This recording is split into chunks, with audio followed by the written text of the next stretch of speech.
lives everywhere else on the YouTubes and Twitch and Facebook. Just give me a second to do that. All right, cool. It started up. Make sure. Yeah, over on YouTube, we're up. All right, cool. Just put this in the chat. What's good, y'all? What's good? What's good, y'all? What is good? What's goody? If you disagree with what I have on the board, please go ahead and come on up. I would love to have that discussion with you. We could go ahead and have a good conversation. We're going to be here for, I would say, about 2 hours. We're going to be here for the next 2 hours. We're just going to go ahead and have that discussion, have that conversation. Let me know if y'all can hear me well. If you can't hear me well, let me know so I can adjust my volumes. Make sure all that is good.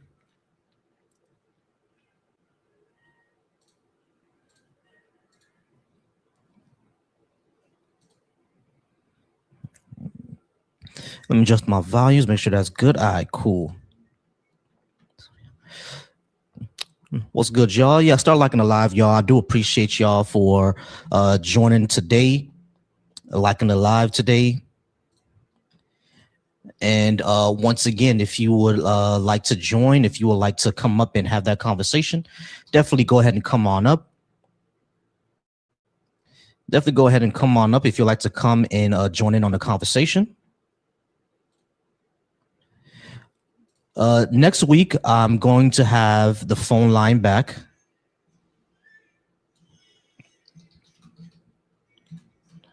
Next week, I'll have the phone line back, and people will be able to call in. By next week, I'll have the phone line. You folks will be able to call in, and you can have the conversation over the phone, because there are people who can't speak, who can't join in on TikTok because for some reason TikTok is not allowing them to join.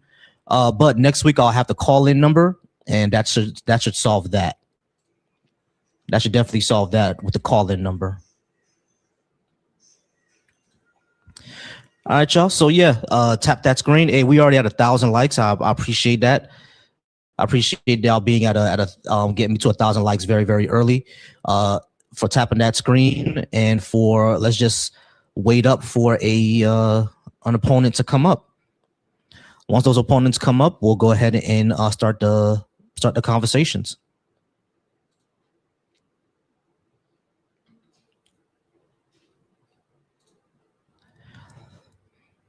My screen is a little bright, ain't it? Let's see. So I could change that.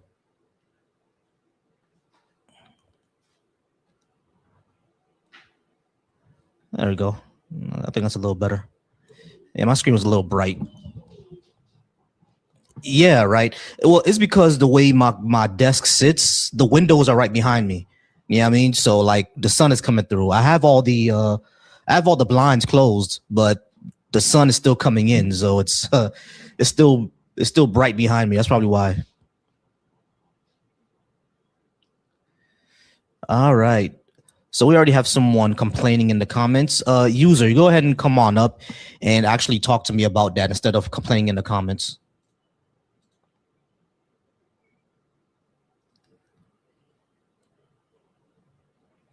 All right, Bradley, go ahead and come on up as well. You should we could discuss it. But yeah, everything over here, it just looks bright here because of the windows that's behind me. It's all the sunlight is coming in. That's the only reason why. When the sun starts to go down, you'll start to see that the picture gets a little less bright. Yeah, user, I can obviously read, but if you actually want to have a discussion, you need to actually come on up and speak with me instead of kind of assuming what my position is. There's a reason why I say black people shouldn't be Christian, Muslim, or Hebrew Israelite. I'm not advocating for any laws to make it illegal, so I'm not sure why you called me a fascist. So you need to actually not be a reactionary and complain about anything that you see, and actually talk to the person. How about we do that instead? All right, y'all. So the guest requests are open. Anyone can come on up if you like.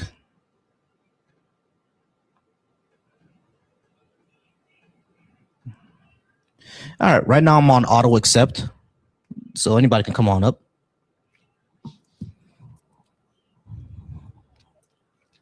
All right, over on my YouTube, someone's saying I could be drafted. I've already served, so I don't think I'm gonna be drafted. I think I'm gonna be all right. The rest of y'all, I'm not sure about y'all. The rest of y'all could be drafted. I don't know about y'all, but me, I think I'm good.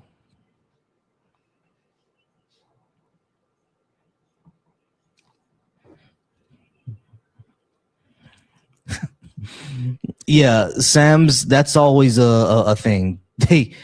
They always complain here, but they never actually come up and actually talk. They just sit in the comments complaining.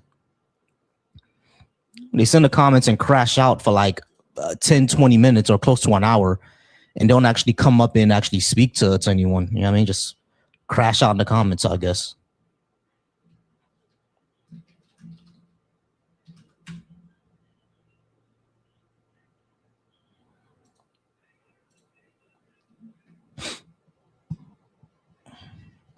No one is better than believing. Agreed. No one is better than believing. All right, y'all, keep tapping that screen. Keep tapping that screen. BHI is Black Hebrew Israelite for the person who's asking in the comments on Deconstruction Junction. BHI is Black Hebrew Israelite. They're a subsection of Judeo-Christians who think that Black people originally came from the Levant. I don't know why they think that. Because literally nothing in genetics, nothing in anthropology, nothing in basic linguistics would show that. So I'm not sure why they believe that. Yeah, we should be deconstructing from all religions. Yeah, because they think Jesus was Black. True. I think Jesus was Black. Keith, I'm not sure if you know right now, but the United States did just take out the Ayatollah of Iran, the leader of Iran. The United States took him out. The United States and Israel, actually, or I should say, the United States at the behest of Israel took out the Ayatollah, which means that we're close to basically war. I know Iran is probably going to declare war on Israel. We'll see if they declare war on America too. If they can even get to us, I doubt that they could. All right, we do have our first guest up on the board. I have no idea how to say your name. I just see Phobia. How Phobo. Yeah, just say Phobo, bro. What's going on? How you doing? What's going on, Phobo? Are you at least 18? And did you disagree with something I have on the board? Yeah, I disagree with the whole statement. Yes, I do. And yes, I'm over 18. So, all right, cool. Do you have some sort of religious tradition? Yeah, I'm Muslim. All right, cool. Yeah, I don't think that Black people should be Muslim because it's the religion of our enslavers. And not only that, it requires us to deify another culture instead of deifying our own. Why should we be Muslim? Yeah, so I disagree with the statement that you said. And I think that if that's what you think or believe wholeheartedly, then I understand where you're coming from, okay? But if that's true, and you know what I mean, and I need to see that because that's not how I have it. First, I'll point out that the religion itself isn't responsible for what took place. Like people, humans, Muslims or not, they're all susceptible to being evil people. Like there's no pass on that, right? But it doesn't stem from religion. That's where I disagree. Right. I'm not saying that necessarily stems from religion. When it comes to slavery, the Arabs had slaves for a while, since forever, right? So yeah, slavery is just a part of. Hold on. Okay, slavery is just a part of our human conditions. What I'm saying is that the way that Islam was brought to the African continent is number one, yeah, through trade. We know trade happened, but also the reason why much of that part of Africa is Arab. I mean, not Arab, but Muslim now is through conquest and slavery. Yeah, so I want to just I agree with parts of what you're saying, right? The conquest of Islam and spreading Islam into Africa, that was not the same as when Arabs, it was hundreds of years later or later after that, they like started actually doing mass amounts of slavery. Like that was the Arabs at that time who were amongst the Muslims, yes. But when it initially came, right, it's like you said, Arabs already had slaves. Like slavery was rampant throughout most of the region. Like it was just like a normal part of like humanity or society then, and it was disgusting. Right. And there was a lot of other disgusting like rituals or things that people were used to doing before Islam came to that region. So that's well known. But the point is when Islam was spread, like in the lifetime of the Prophet, peace be upon him, and the ones like immediately after him, there was actually things that made slavery more tolerable and better. And it was supposed to alleviate it and encourage people to literally free slaves. Like Abu Bakr, who was the first Khalifa, the first person to follow the Prophet, peace be upon him, freed a slave. That was one of the first things that he did right after becoming Muslim, because that's the part of Islam that like stood out to people at that time with the different, structure of class and how things were. The elites were the ones who were always the enemy. And it was always the rest of the society at that time that was with Muhammad, peace be upon him, including the slaves. And freeing and giving slaves the opportunity to become a Muslim and be considered a brother of an Arab who just became Muslim. Here's the thing. I don't even disagree with him with much of that. That's one thing that I've actually always gave to Islam.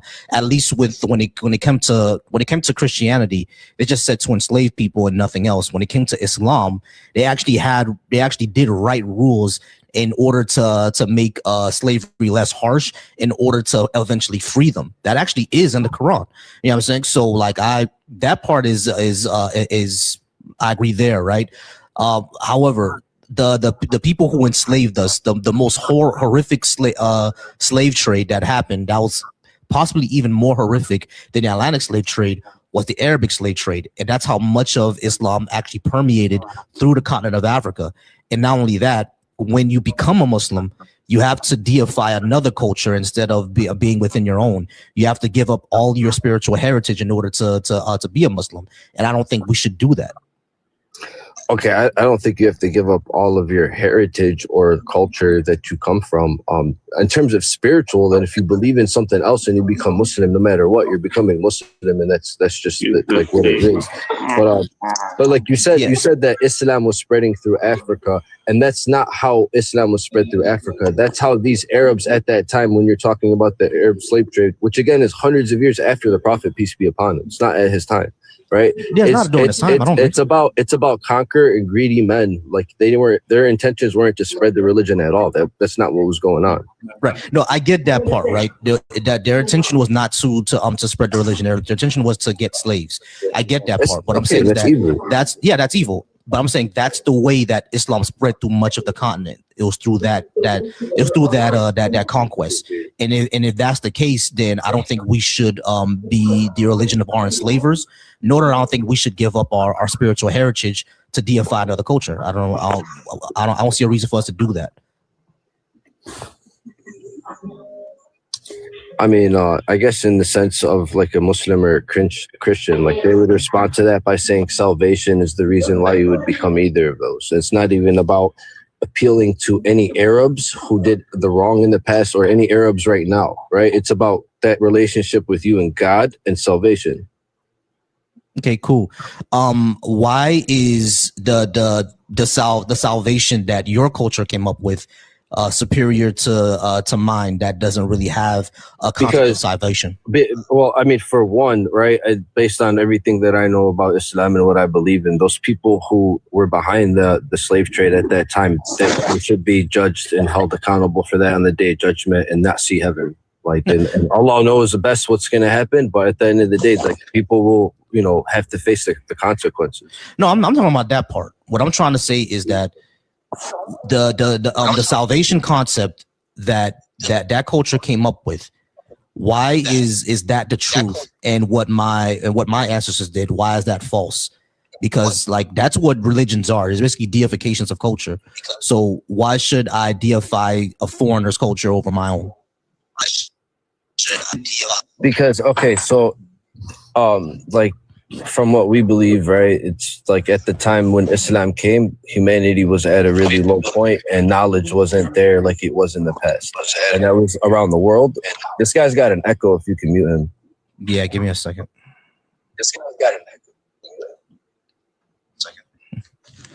Okay, I'm gonna have to. So family, I'm gonna have to disconnect you for a second. Go ahead and come back up because you were echoing really bad. Yeah, so like deifying culture in Islam is like that's actually not even permissible, right? It's you're deifying Allah. Allah is basically the one true creator, the God, the one essence, and there's nothing else that we're supposed to ever worship besides Allah. And that's not the culture of Arabs. Like you can have your own culture and be Muslim, but it's just certain cultures today in society are like they're not even like what you're claiming is your heritage and what you in your people were believing in at that time or in the old times. In order to properly read the Quran, do I have to read it in Arabic? Okay, I wouldn't say properly read it, but in order to get the actual experience, the full experience of the Quran, you would have to at least listen to it in Arabic and be patient with every verse that you're listening to. Yeah. Yeah, that's deification of a culture, bro. No, it's not. That's just the language of the book that was revealed from God. It wasn't revealed in multiple languges. That's actually a super interesting point you have about language. Thanks for bringing me up. Gotcha. So, no, hold on, not your point yet. Not your point yet. No, not your turn yet. Give me a second. All right. So yeah, no, I get that, right? I get that it was revealed to some Arabic person, so the book is going to originally be in Arabic. But in order for me to get the full proper understanding, everything like that, it has to be in that language. But if a God is all powerful, that would it wouldn't matter which language it's translated to. I should still be able to receive the proper word, right? Yeah. So like the main points of the Quran, right? That's why I said you could properly understand it in English if you read the right, like translation. Like a more modern translation too, like you could properly understand it in English. That's not the issue. What I was saying is the full experience of it, because the fact that it was in Arabic, like you start to see the way this guy always has an echo, bro. You start to see that there's a linguistic miracle in the Quran, and it wasn't just like put in Arabic for the reason of people understanding it at that time. It was put together in a poetic manner, and it comes across beautifully for a reason. So like you miss that experience in English. That's it. Okay, right. So that's what I mean. That's a deification of that language. No, it's not. I don't agree, because like it's the point. The point is that you don't have to understand it. You could just go on YouTube right now and listen to the Quran and get that experience. But understanding it while listening to it is something you could learn to do too. So if you speak English, it's not an issue. It's just an extra step. Like you would have to listen to it at the same time. Right. Why can't I get the full experience in another language like Mandarin or something like that? Because like what I just said in terms of like the linguistic miracles, like you can't repeat that in every language. You can't make things rhyme the same way that it is, and you can't make it sound the same way that it is in Arabic. It's just not possible. Yeah, deification of a culture. How's that deification of a culture? Again, because just like how you said, the miracles only happen within one cultural language. But we're not deifying the book. We're saying that the book is the word of God. God is the deity. I understand, and he spoke this miracle in Arabic. The prophet spoke the book, and he was the messenger. We call him the messenger, peace be upon him. So the book is not a miracle anymore. Then what's the miracle then? What you're talking about? It's a miracle, but you don't deify the miracle. You deify the creator of the miracle. Right. Deify the creator of the miracle. I get it, but the miracle is Arabic. No, the miracle is the message. It's the entire message, and it was delivered in Arabic. That's a fact. But the entirety of the miracle is not just that fact. No. Right. So that's what I'm trying to get at. Right. If the message itself is a miracle, and that miracle has to be in Arabic for us to actually understand and get the full understanding of the miracle, you just deified Arabic. No, that's not true. How is that true? Like that logic isn't true. Like you'd have to show me an example of how that's true. He just did. You gotta follow him. Like he just did. No, he's making look, it okay. This so are is we called saying magical that thinking. He just did that, sir. He just said if the message is miraculous and you can only get that message if it's in Arabic, if you understand Arabic, you just deified that language. You deified, all of that, like whatever, everything. Like he just did, he showed you. So I don't understand what the argument is coming from if he just simply laid out the explanation for you. How are you not following? Can I chime in? Just to let y'all know. Respond, but okay, I got you. Give me a second. The reason I was gonna just explain this. The reason why Andy can interject is because she's actually a mod. Just to let y'all know. That's why she was able to interject and no one else was. Yeah, she can do that. I'm sorry. And who had a question? Was that it was me, good. Wait, hold on, Michi. I just see you come up, but someone else had a question. What's good? What's good? Hello, thank you so much for having me up. I do have a sincere, honest question. Sure. But before I ask, I want to share something about myself in agreement with you. About I don't understand necessarily deification of culture as a whole, but I think I get it because I'm Jewish, and when I started learning about Judaism, people were telling me I couldn't properly learn about it in English. You're covering your mic. We can't hear you. You're covering your mic. Sorry. I said I'm Jewish. When I started learning more about Judaism, rabbis, were telling me that I couldn't properly learn everything unless I did it in the ancient Aramaic or in the ancient Hebrew. And I was like, but the content's translated. I should be able to learn about it in English. I don't have to deify the culture like exactly you're saying. Now my question for you, if black people should not be Christian, Muslim, or whatever BHI is, are you saying they should be like, it's an honest, sincere question, are you saying they should be like the tribal beliefs and practices they had for thousands of years previously being conquered by Islam and Christianity? Okay. Yeah, I got you. What's good? Let me finish off with Fobo first, and then I'm gonna get back to you. All right? Sure. Thank you. Not a problem. All right, Fobo. I think we're just about out of time. I think we got like a minute left, but I will go ahead and give you the last word. What was the last thing you wanted to say, bro? Oh man. Okay. No, you have the last word because I'm trying to pick. I guess I'm trying to pick wisely what I'm trying to point out.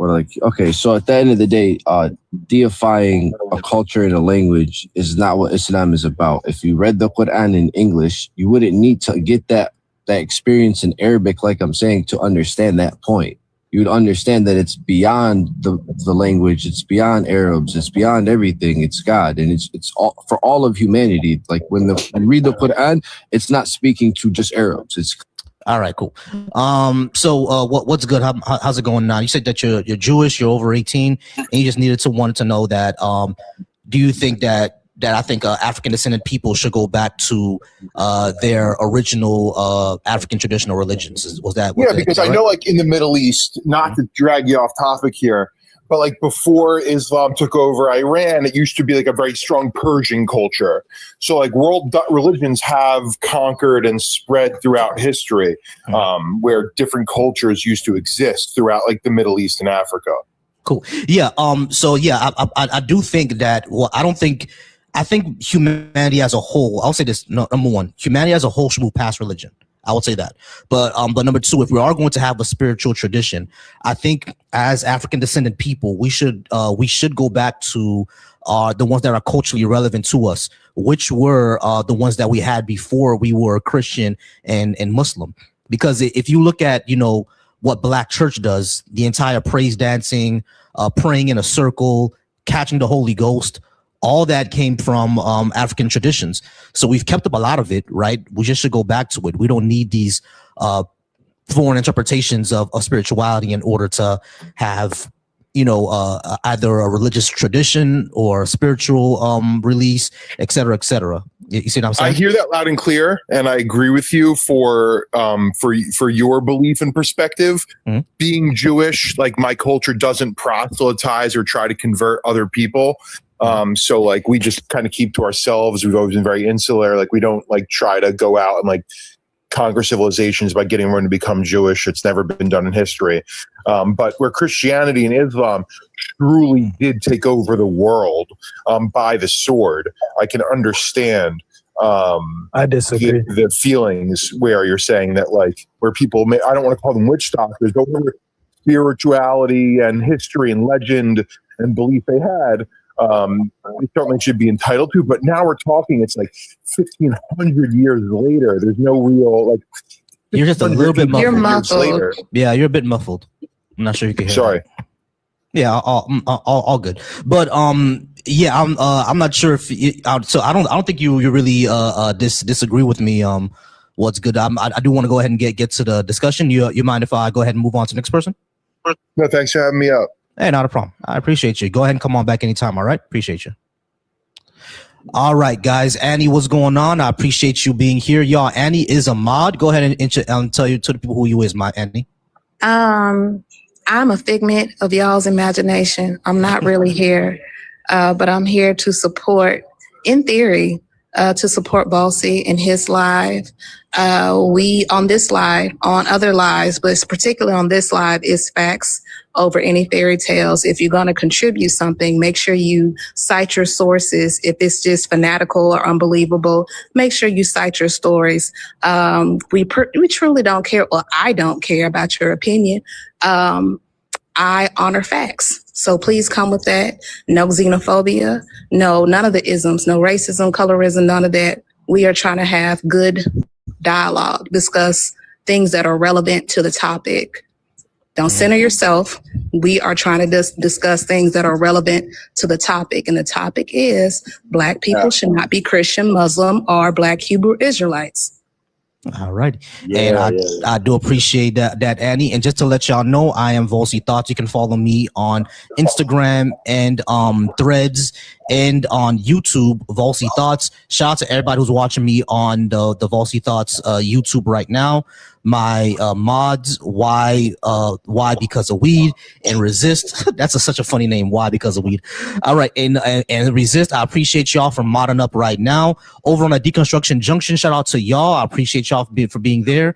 And over on the Black Atheist Coalition YouTube, we're trying to build that up. I appreciate y'all there as well. I'm not looking at the comments, so if y'all argue with me in the comments, go ahead and argue all you want. You have to click on the pinned link in the comments in order for you to actually speak with me, because I'm not looking at y'all comments. All right. So keep the conversation going. I appreciate y'all anyway. Everyone up here, if you are a guest and you disagree with me, you get at least 15 to 20 minutes to speak with me before we have to go ahead and move on to someone else. I'm going to go ahead and ask y'all a question first, and then we'll go back to the beginning. All right, family. How's it going, family? Are you at, hold on. Michi, you got someone is echoing bad. Yeah, someone's echoing bad. All right, family, are you at least 18? And did you disagree with what I had on the board? Yes. All right. Do you have a religious tradition? Hello. You said, do I have a what? Not you, Michi. I'm talking to family. Family, you there? Oh, my bad. Yeah, I'm there. All right, cool. How is it? I'm all right. Family, are you at least 18? And do you have some sort of religious tradition? Yeah, actually, first of all, I really want to appreciate the platform because there's no, it's respectful, because some other platforms, our black brothers, let me say black brothers all over the world, they always argue, they denigrate each other, they insult each other, and that is what I don't really like. Okay. You know? First of all, I really appreciate. No problem. I appreciate that, family. I was just asking, are you at least 18, and do you have any type of religious tradition, Christian, Muslim, anything like that? Yeah, Christian. I'm above 18. Gotcha. I got you. Yeah. Pause me real quick. All right. The next person, Danger. How's it going, Danger? 18. Any religion? Yeah, over 18, and I would say I'm a follower of Christ. Gotcha. Michi, I know you already answered as well. And Keisha, are you at least 18? Any religious tradition? Yes, and yes, I'm a Christian. Gotcha. All right. So everybody pause me real quick. I'm gonna talk to family first. Annie, since she's a mod, she can interject that at some times. And y'all, let's go ahead and try to get us to 10K likes, or she will turn off the comments, and she's good for that. All right. She has that quick trigger finger, and she'll turn off the comments if we don't get to 10K likes within the next 10 minutes. I'm gonna give y'all 10 minutes to get the 10K likes. All right, family, let's go ahead and speak. It sounds to me that you're from Western Africa. I don't want to stereotype, but let us know where you're from. And I don't think black people should be Christian, specifically because of what is done to the motherland. Like, I would be over there with you right now if it wasn't for Christian colonization. What do you have to say about that, family? Okay, yeah, perfectly. Partly, I will agree, and partly I would disagree. What I would disagree with is what I would disagree with is that some of our own people that are not even religious, they are very terrible to each other. Because when we go back to the time of slavery, our own people too participated in it seriously. And even now that I speak, you come to Africa, to be precisely, I'm from Cameroon. You come here to Africa, you go to a place like South Africa, the xenophobia is so disturbing, because there in South Africa, you see our own brothers, they are not treating our own black brothers. They treat our other black brothers in a very negative way. Meanwhile, when they see the white people that came to the land and stole their land and they are controlling the economy, they do nothing to them. You see, so that to me is something that is shared. Now you go to a place like United States of America, there's some black people that they don't like the other blacks coming from Africa, and some of these people are not even religious people. So to me, I don't think religion is a problem. But I don't still disagree with the fact that religion has caused a lot of problem to the black people, because some people like the white people, they were using religion to justify slavery, and which means if you go deeply into the Bible, you study the Bible very well, Bible doesn't condone slavery. Yeah, the Bible doesn't condone slavery. People were just using it to the negative. In a negative way, because so family, yeah, slow down. You said a lot. You said so much. It's disheartening to hear that what you said, but your experience is your experience. Your epistemology is your epistemology. I myself has traveled 2 times around the world. I spent 2 years in Africa, specifically East Africa, Yemen, Djibouti City, Djibouti, Kenya, Tanzania. I was a part of the Navy efforts to win the heart and minds in 2011, 2010, 2012. And what you're saying of the destruction and the people that that don't like other black people, the anti-blackness, that's steeped into religion. Like that comes from religion, that comes from the transatlantic slave trade, demoralization. You also mentioned how our ancestors are Africans, sold other Africans, but you have to understand that was tribalism. People were trying to keep their kingdoms and keep their families and keep their loved ones intact. It was a full-on attack on the coast, the western region of Africa. So you cannot just simplify something that is so complex. It wasn't just these countries, 54 countries like it is today. It was separated by tribes, separated by lands, and people had to understand self-preservation. So it wasn't people just, okay, you can have this, you can have that. No, they were prisoners of war. And that's like a lack of education that comes from Christianity. They keep us dumbed down. If we would have never had this, there would have been no reason for any of these, the Portuguese or the Dutch or the British to come in and invade these spaces. We would have still been over there living and thriving. And as you speak on the Black Americans here in the U.S., I'm Black American, there is a lot of misconception, a lot of misunderstanding, a lot of, I don't even say xenophobia, because there is a miseducation, amongst each other. We are more similar than we are apart. I've dealt with it too. A couple of weeks ago, a person called me a slave, a person black as me, so it's just like, that comes from not understanding each other and being separated and not understanding the context of these things. The Bible specifically has so many books, scriptures about condoning slavery. That is a farce. That tells me you haven't read it. You haven't read this shit. You are deifying the white people when the white people keep you dumbed down and looking at each other like we the problem. No, they're the problem. This Christianity is the fucking problem. Christianity did all of this. Colonization did all of this. And you know it.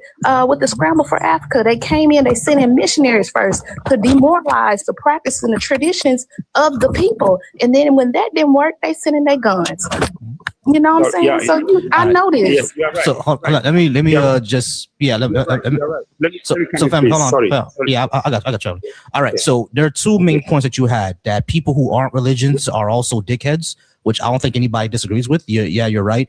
You can. I've met plenty of white atheists who are racist as shit. Yeah, I mean, so we all know that part, right? Now the thing is that I want to get to the second point that Crystal, or I'm sorry, what Annie was already getting into, was that you said that white people did use religion, but Christianity does not condone slavery. There are like tons of verses, or there are at least two main verses that were used to justify and condone slavery. And not only that, the Christians at that time came up with the dumb verses and the doctrine of discovery, which was by the Catholic Church that said to reduce all pagans, which were at that time black people, to slavery. You know what I mean? So the to slavery in order to Christianize Africa. You know what I'm saying? So that is something that did happen. You feel me? And because of these reasons, and because basically of everything that Annie said, that's why I believe that black people shouldn't be Christian. You did bring up a little bit about, you know, the little ethnic conflicts that we have in between each other. I get it. I understand. I grew up in Miami. I grew up in a time where Haitian people were extremely denigrated by everybody. It doesn't matter if you were Jamaican, Bahamian, African American, everybody denigrated us. You know what I'm saying? So I get that point of it there, right? But where that comes from, like I was pointing out already, is miseducation and white supremacy. That's where all that comes from. You know what I mean? I'm not mad at those people today because we were all just stupid kids. It all came just from miseducation. You see what I mean? And a lot of that miseducation came from the colonial era. And that colonial era is what really brought in Christianity. You know what I'm saying? So we need to deconstruct all of this, not just white supremacy, but how white supremacy used Christianity and how Christianity even upholds white supremacy, especially in the West. Does all that make sense, family? No, it makes a lot of sense. It makes a lot of sense. That's why I'm saying that, you know, we can have different opinions, and but inside the fact that we have some different opinion, we can learn from each other. Because I, for one, I cannot say that I absolutely know everything that comes to life or slavery. What I cannot say that I know everything. Even with my sister Annie, or what's the name? Yeah, she said some things which really makes a lot of sense. So, but what my point is, to me, as a black man, I think that we should have that mentality of trying to unify ourselves, to empower our own people. And doing that, I don't think the white people can disturb us to do that. We should have that mentality of unifying ourselves. Because to me, if I see any black man, like for example, there was a time I traveled to Botswana, a country near South Africa. Can you imagine that? When I went to the bank one day like that, I saw somebody who was speaking their dialect to me. Then I told him that I don't understand their dialect. Then he said, "Oh, you look like one of us because we are all black." I mean, but my problem is we have some of our brothers who are still into like darkness. They're still into like darkness. They don't want to. When you come from Africa, they say, "Oh, you from Africa." I mean, we don't have that respect for each other. Yes, the white people have contributed a lot too. Yes, I don't deny that. Because you take, for example, like the case of King Leopold. He did terrible things to the people of Congo. Leopold of Belgium, I think you know about that. He did terrible things. He killed millions of people. He killed more than Adolf Hitler. And the white people, because they, to me, I think they are the ones that own the media. They have covered everything. So they're making us to look like we are the devil. But to me, I just want to say that conclusively that is something that is a shared something. I don't think we should be blaming only the white people. We take it our own self too and work for ourselves, empower our own people, empower our women. Empower people, empower women. Yeah, family. So yeah, I get that part of the of it, right? That Hey, at the end of the day, go ahead. It's 79 people in here. Y'all sitting. That's cool. Enjoying the dialogue. You got 30 seconds to get to 10K. And that's easy, but y'all come on, tap the screen. Yeah, we are 9.8 I'm putting in verses that you can verify in the comments. You listen to us dialogue, things that you can research, the doomed verses, Pope Nicholas V. Come on, y'all. Like, you obviously entertained, you in here. So tap the screen, support the host.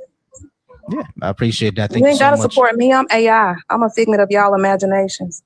But support the host. Appreciate that, Annie. All right, but yeah, family. I do get that part of it, right? That there are things internally within Black people that we have to go ahead and research and repair. Like a lot of the leaders did not follow through with Pan-Africanism. I 100% agree with you there. You know what I mean? They use Pan-Africanism as a scam, essentially. 100% agree with you there. There are things that internally we have to fix, but the catalyst for a lot of our issues was colonialism, which brought in Christianity, which brings in a lot of it upholds white supremacy because a lot of our own spiritual traditions had to be suppressed and denigrated. You know what I'm saying? I've always said, if Christianity was allowed to enter into Africa naturally, not through the sword, it will look like Rastafarianism, or it will look like revivalism. It will look like voodoo. That's what it will look like. But unfortunately, that didn't happen. That's why I think we need to learn how to deconstruct it. And if we are going to be Christian, at least go back to the way that it would have been if we were. You see what I'm saying? Family, I do got to go ahead and move on to the next person. Definitely come back. We'll have more discussion. All right. Thank you. Not a problem. Thank you so very much. I appreciate it. Appreciate you. All right, guys, go ahead. We did get to 11K likes. Let's get to our next milestone. The next milestone is 15K. Do that within the next 10 minutes, and I think we could go ahead and get this live popping, y'all. I do appreciate it. 5 minutes. All right, y'all. No. 5 minutes to get to 15K, y'all. 5 minutes to get to 15K. See, I'm the nice one. Eddie, she don't play that. 5 minutes to get to 15K. Super nice. I'm the sweetest one. 5 minutes to get to 15K, y'all. Amando, go ahead and come on up. I'm not sure why you just keep talking in the comments. One something, you could go ahead and come on up as well. You just keep talking in the comments. Go ahead and come on up. We're gonna move on to Danger, and after that's gonna be Michi, and it's going to be Keisha. If any of y'all have to go, Michi or Keisha, while I'm talking to Danger, just let me know, and I'll let you back up whenever you can come back. All right. I do appreciate y'all being here. I do appreciate y'all being patient. Danger, you did say that you disagreed. Why so?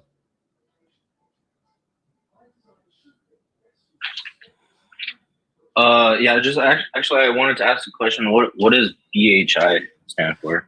That's Black Hebrew Israelite. Yeah, Purple Power Rangers. I don't know if you ever seen them on Saturdays. They be screaming and hollering and cussing out white women on the corner. Yeah, I'm serious. No, they do. You're right. I'm serious. Y'all laughing. The first time my son said, "Oh, Mom, look, Mommy, it's a Purple Power Ranger," and I said, "You sure right, baby." And that's what I've been calling them ever since. And that was 2015, and they've been cussing out white women ever since. Yeah, they stay cussing out white women, bro. It's like Sarah just walking by trying to go to the store, bro. She ain't bothering nobody. They're gonna be crying. I said, "Call the police, damn it! I don't know what else to tell you." She be crying.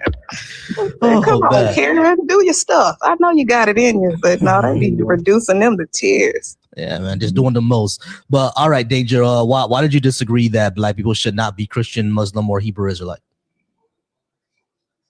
Well, I believe Jesus to be the way, the truth, and the life.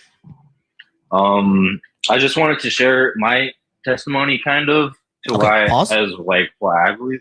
Pause. Yeah. We I'm sorry. I know it's gonna come off rude, and I know that you it's gonna come off rude, but we don't do testimony here, so that's not something that we care about. But I understand that you believe that Jesus is the way, truth, and the life, right? That's good and well. I was Christian for at least until I was about 27 to 28. That's something I believe that as well. Now, what proof do we have that this is actually true? And not only that, when it comes to Black people in particular, the reason why we're Christian is because of colonialism and slavery, or at least the reason why most of us are Christian is because of colonialism and slavery. And I don't believe that we should be the religion of our enslavers or our colonizers. See what I mean?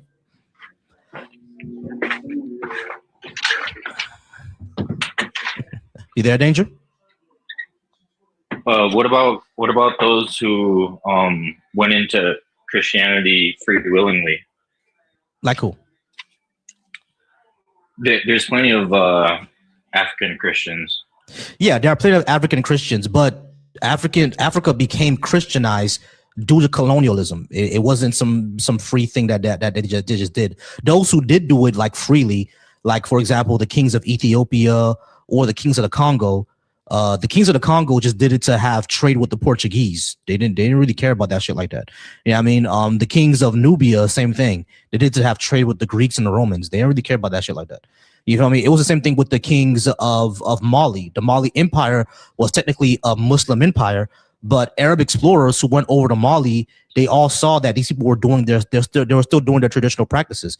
They didn't really care about being Muslim like that. It was all for politics. You see what I'm saying? Over time, our traditions got denigrated, pushed down, and suppressed, and replaced with Christianity. Our ways of learning and teaching each other, our education systems got suppressed for the European system, and they erased a lot of the history that we had.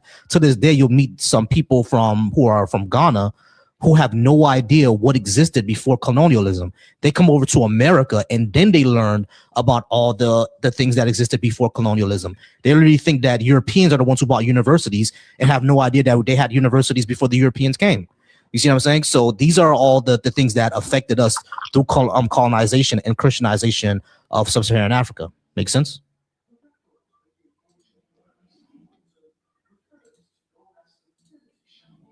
So you're saying they got colonized by who? Europeans, you know, the Dutch, the Portuguese, the British, the French, and that's how Africa got Christianized. Before the 1700s, much of Africa was part of their traditional religion. Once you get to like the late 1800s, early 1900s, that's when you see that majority of Africa is now Christian or Muslim. So it happened through colonialism.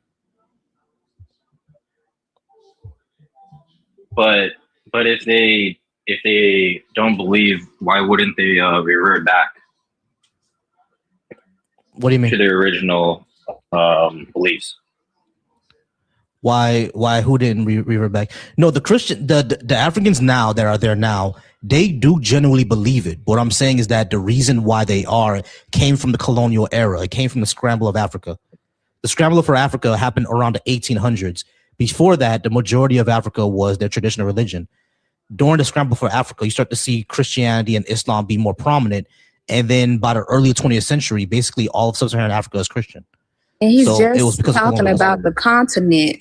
Like this is him just talking about the continent. He's not even, diving into the 1400s with the transatlantic slave trade and the stealing of Africans and placing them into Brazil, by Pope Nicholas V. Like this is not a religion that we came into willingly, that we just wanted to integrate ourselves with. It was literally forced upon us. And, through each generation, you have fear in your epigenetic settings. Like, if your mama experienced a whole bunch of trauma, your daddy, mama, that might be in you. You might have that. So, yeah, nobody was able to make this decision for themselves because it was brought about through a lot of oppression, bloodshed. I don't know if I can say, well, shit, I cuss all day. Bloodshed, trauma, rape, all these things. So it's like when y'all come on this panel acting clueless, like a quick Google search could tell you this. Like there's so many referrals, there's so many peer-reviewed studies, books that explain all of this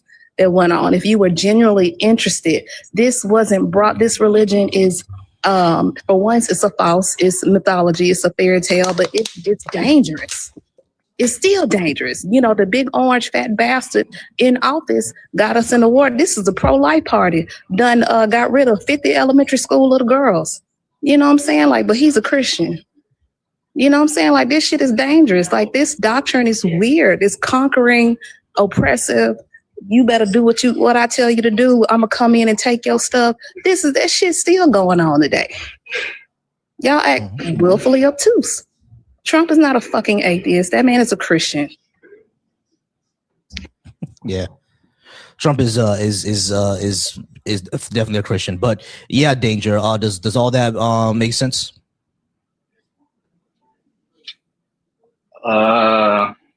Yeah, it makes a little bit of sense, but I kind of disagree. Okay, why? Wait, can I ask you a question real quick? Sure. Your prompt says black people should not be Christian, Muslim, or BHI. Why shouldn't they be? Well, we already went through this.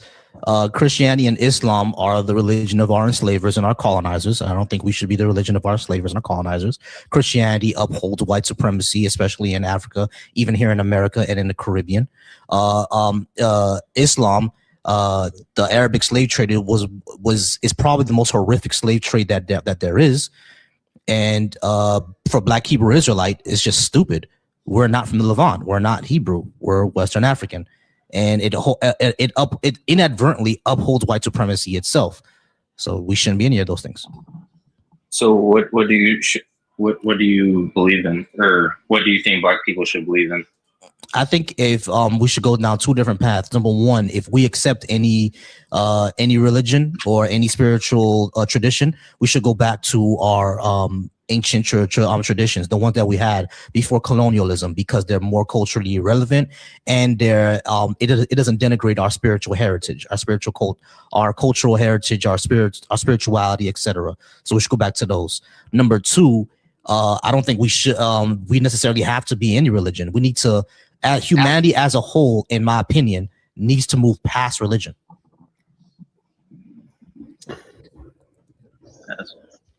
Past religion? Yes, What's humanity. Past religion? Past religion, meaning that we need to move past believing in gods and demons that are going to save us or stop us. Hold on, Bossy. Okay. This ain't my life.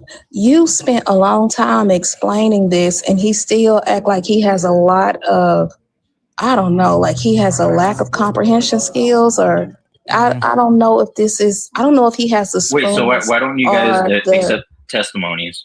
No, because personal testimonies you can't verify. Everybody has a personal experience with something. Like you cannot verify that, like at all. Like I can go and interact with somebody with a cluster A personality. They might say they saw dragons. Am I going to believe that? No.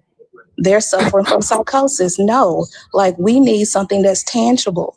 We need something that we can say, okay, this is factual. I don't believe in fairy tales. A child might say they saw Santa Claus. Am I going to believe in Santa Claus? Hell no. That's why we don't trust that shit. Like nobody should trust that shit. That's why you go to court and they try to separate fact from lies. Like, come on now. Y'all act like maybe y'all are slow. I don't know. I'm AI right now. Let me go back on mute. Keep tapping the screen. I understand the frustration, and trust me. All right. So, Danger, we've already spent about 10 minutes explaining all of this. Is it now understood? Like, what do you think about that? Because you said that you disagreed. So what do you disagree with? Do you agree that people should be the religion of their enslavers? Well, I would disagree because I know Jesus to be real because I've seen him. All right, cool. Can you go ahead and call him right now and tell him go ahead and come to this live, and he can go ahead and defend himself? I mean, one day he's gonna come back. Yeah, they've been saying that for the past 2,000 years, bro. Well, I mean, the prophecies have to happen first, such as until the time comes. Yeah, sure if you know. I know well vaguely about the prophecies. I'll be forgetting them sometimes, but yeah, people have always said about the prophecies or whatever. Like it's none of that shit's happening, bro. When you ask God to reveal Himself, He's gonna show you Jesus. Okay, why doesn't God simply give everybody to the road to Damascus experience? Give everybody the experience that he gave Paul. Why not just do that? May I ask something? Ain't your turn yet. It's Danger's turn. So Danger, why doesn't God simply give everyone the road to Damascus experience, the same thing he gave to Paul? Therefore, there's no doubt. And if there is, and still, we cannot have doubt and still not try to follow him, right? So it wouldn't mess with free will. What did you just ask? I said, why doesn't God simply give everybody the road to Damascus experience, the same thing that Jesus gave to Paul? Therefore, there will be no doubt of his existence, and people will still be free to not accept it. Because I'm telling you right now, if I found out that Jesus is the right one and God is the right one, I'm still not going to worship it. I was not going to have any doubt that it's that's the real one. So it doesn't mess with free will.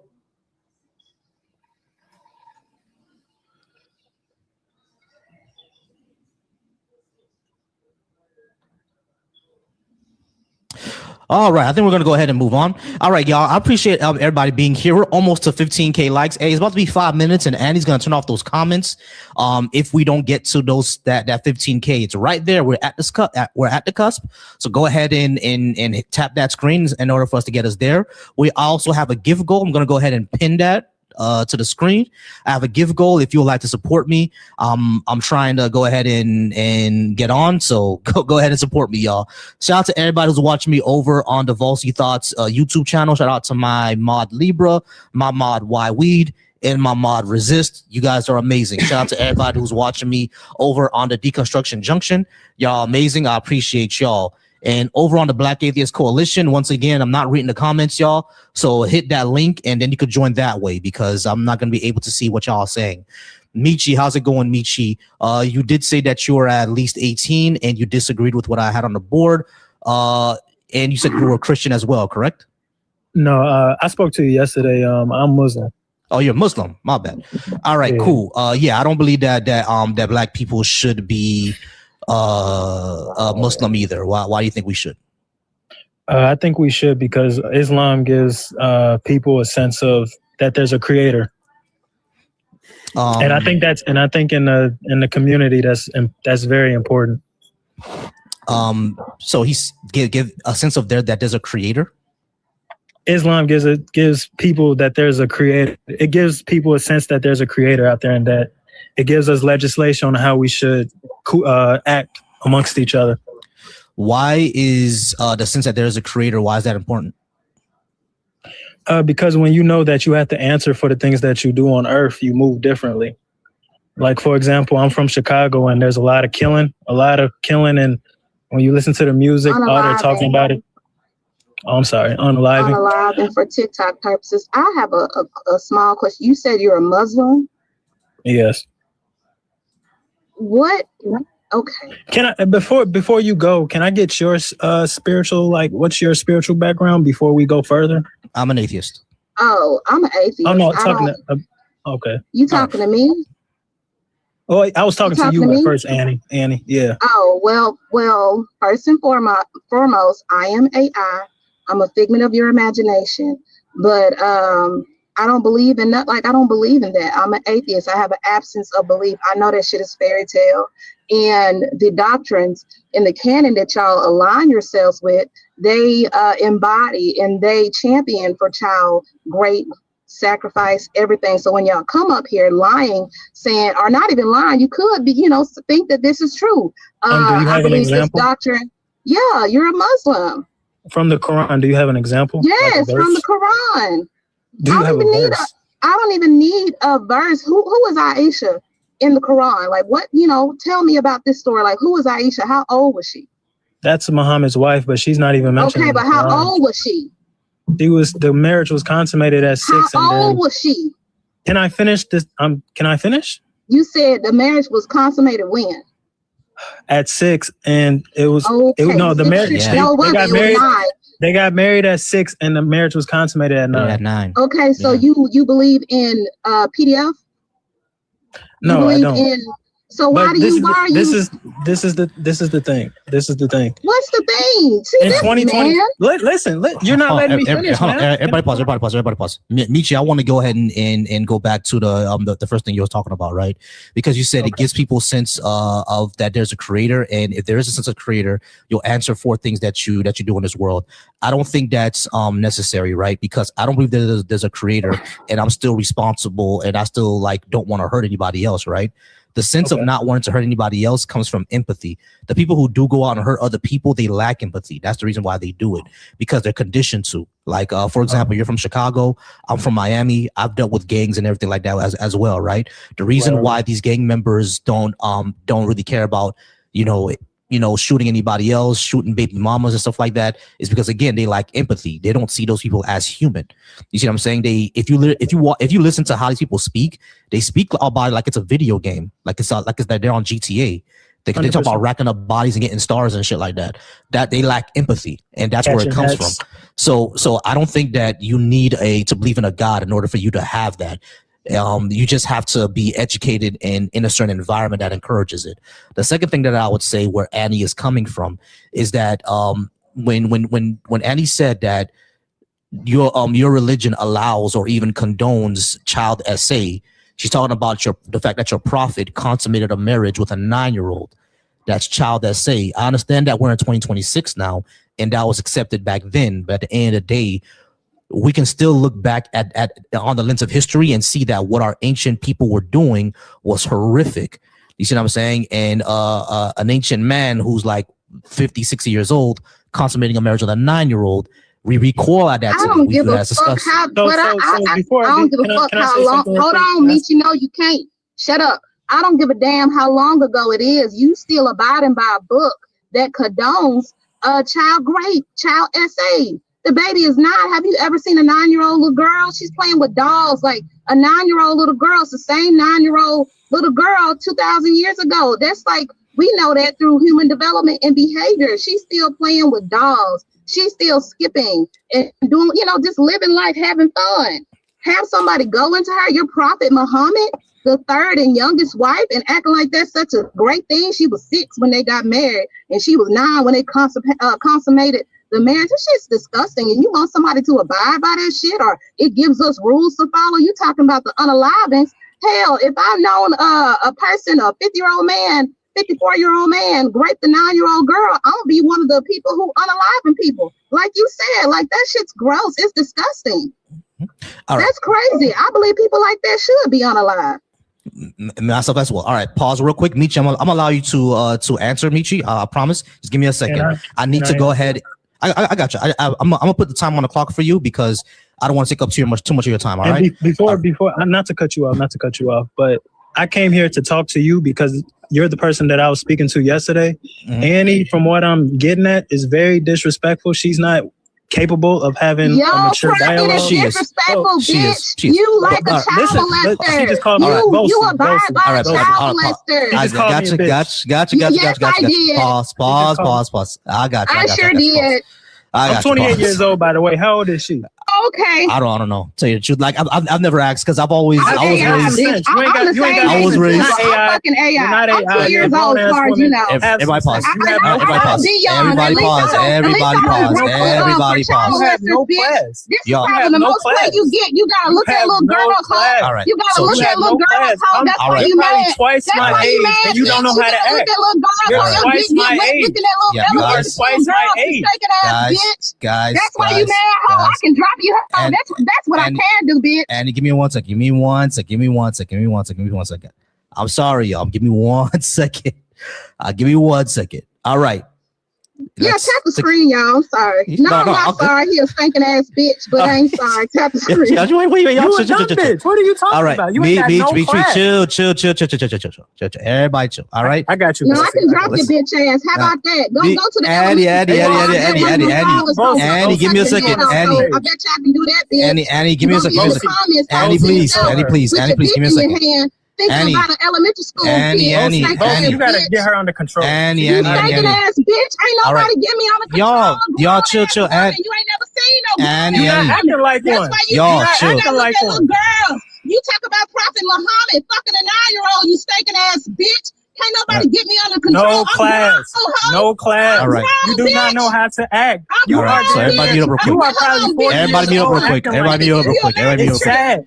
Hey, y'all. For seriously. We got to take it down a notch. You control this bitch. We got to take it down a notch. Take it down a notch. Your mama's a bitch. Your man is a bitch. Annie, it's gonna get taken down. We're gonna get a live. And now you're a bitch in the comments. Annie, the live could get taken down. Let's take it down a notch, y'all. Let's take it down a notch, please. Because the live could get taken down. Let's take it down a notch. That went up real quick.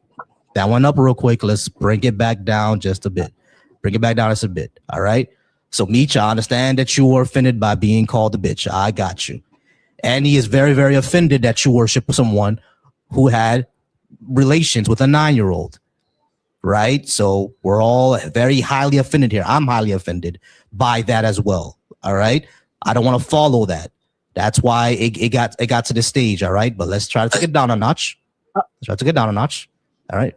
Are we good? Let's go try to take it down a notch. Let's try to discuss this rationally, all right? So, Meech, we're kind of grossed out, not even kind of, we are very grossed out about the prophet consummating with a 9-year-old. All right. And that's one of the reasons why we don't follow it. Also, one of the reasons we don't follow it is because it's the religion of our enslavers. You got me there? So those are the two reasons. Can you understand why someone like Annie would go up for someone who would take up for somebody like that? Do you understand? Like, yes. So go ahead, so before I speak, I disagree with you, but you see how I'm able to disagree with you in a respectful manner? Like, I'm not going to call you out your name. I'm not going to disrespect you. That's all I ask. Nothing respectful about fucking little girls, you nasty ass man. That's why I'm not. People deserve to be loud like this. That's why you just need to shut the fuck up for real. Like, I'm talking to Vosi right now. You have no class. I don't give a fuck. I don't care. Shut up. It's disgusting. That's why we have shit like Epstein files. Y'all want to play pitter patter and be all cool with motherfuckers who are like this. It's disgusting. Nobody's going to get rid of me. I can get rid of you. It's disgusting. It's weird. That shit is disgusting. Oh, she giving black women a bad name. Okay, that's cool. That's cool. I love that. I love that for me because I'm always gonna be loud. No class, such a bitch. And I bet you're single too. Are you single? Bossy and leave her alone. Going to be loud. Bossy and leave her alone. Like, what are you doing? You're right. Yeah, you're right, Keisha. What are you doing? I can't because every time I speak, she cuts in. All right, but Michi, the reason why is because you slighted her. So just talk to me. All right, Michi, be in the fucking comments. Go to an elementary school and get your, let them folks deal with that. They're gonna fucking cut you up in Chicago because you're nasty as shit. It's disgusting. It's disgusting. You're disgusting. I don't give a fuck what anybody say in the comments. That shit is nasty. Hide your kids, hide your wife. There's people like him, Michi, walking around talking about the Prophet Muhammad is great for fucking a 9-year-old. Y'all, that shit's nasty. Give a fuck what y'all say. Need to be on somebody's watch list. Nasty ass people. All right, I think y'all could disagree without being disrespectful to each other. Man, hell no. Not when it comes to children. Fuck you. So social, give me social, give me a second. I got you, social. Give me a second. All right. So Keisha was next. Let me just go around the table real quick, and we're gonna get to everybody, right? I promise we're gonna get to everybody. King, I've spoken to you before, so I know your age and your position. Peony, are you still there? Sisto, you still there, Sisto? There you are. Sisto, can I get your age and do you have any type of religious tradition? Hey everyone, I'm 31. Mm-hmm. And what's the other question? Do you have any type of religious belief or tradition? No, I wouldn't say I have any belief in religion. Okay, cool. Gotcha. Pause me real quick. Marcus, how about you? At least 18, and do you have any type of religious tradition? Well, first of all, thank you. And thank you again for having me on here. Believe it or not, may not look it, but I'm 63 years old. And I'm here out of curiosity. I'm 63. I got you. Hey, y'all, put W's in the chats for Marcus because I really thought he was around my age. I thought you were like 37. He said he's 63. Y'all, W's in the chat for Marcus. Yes, yeah, I won't look like that when I'm 60. Well, you gotta give us your secret. You gotta give us your secret. Yeah, and I respect any black man that come on here and affirming themselves because the world teaches us to stay humble or you shouldn't think anything like that's cool. Believe it or not, I'm 60. I like that. Big up yourself. Yeah, definitely big up yourself. W, Marcus. All right, so Marcus, stay on mute for me real quick. We'll definitely get back to you. All right, give me 1 second. Okay, you bet. All right. Bachman. I'm sorry, I cannot say that name. Don't with the yellow screen. How do I say your name? Use phonetics. Bakuman. Bakuman. There we go. All right.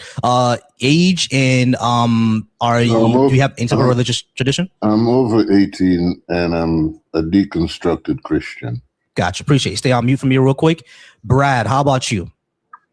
For me, I grew up Christian, but I'm slowly I'm slowly starting to wake up because Gotcha. First of all, I'm 19. You know, been in the church all my life. Brett, just watch me real quick. Oh, okay.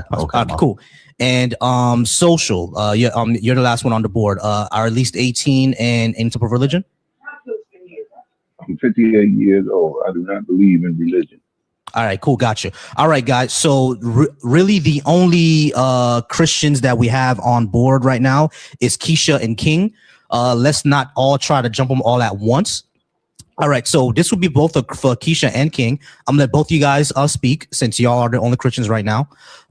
So y'all, the reason, well, Keisha's been around for a while, and King, I think you know my position as well. But I'll just reiterate. I don't think that black people should be Christian because it. Sorry, excuse me. I'm sorry about that, y'all. I do not believe black people should be Christian. Because it's a religion of our colonizers and our enslavers. Number two, we have no reason to believe that is true. We have no evidence of that.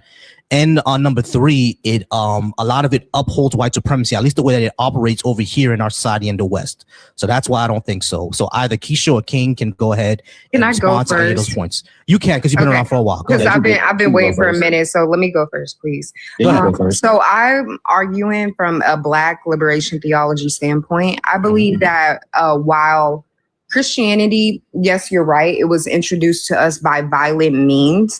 It was the only way that we would be able to hold on to some of our African traditional spiritual practices when we came over to the West.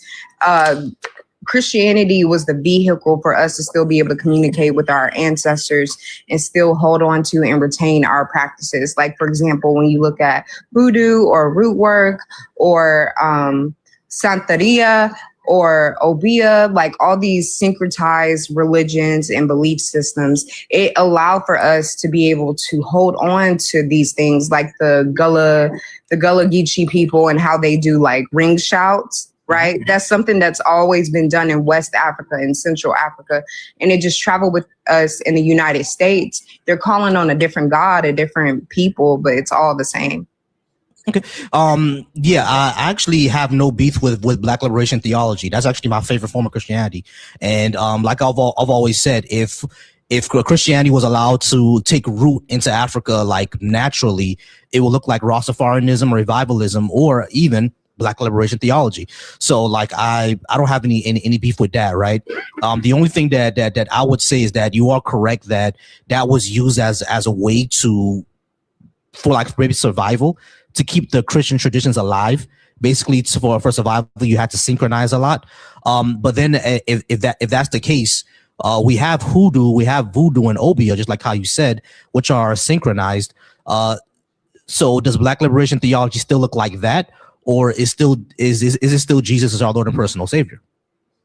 So it can be both. Why not both? Because here's the thing. Hoodoo doesn't necessarily affirm that there is any other God. It just uses like roots and traditional medicine in order to heal.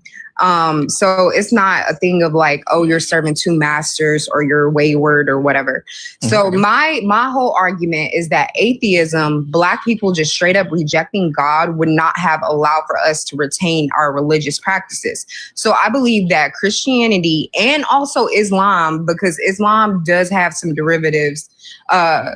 Islam does have like, it is kind of intertwined with hoodoo and that spirituality, like the mojo bags that came from Muslims in West Africa. So it allowed for us to be able to retain our spiritual practices, but also be introduced to this They new weren't thing. called mojo bags in West Africa.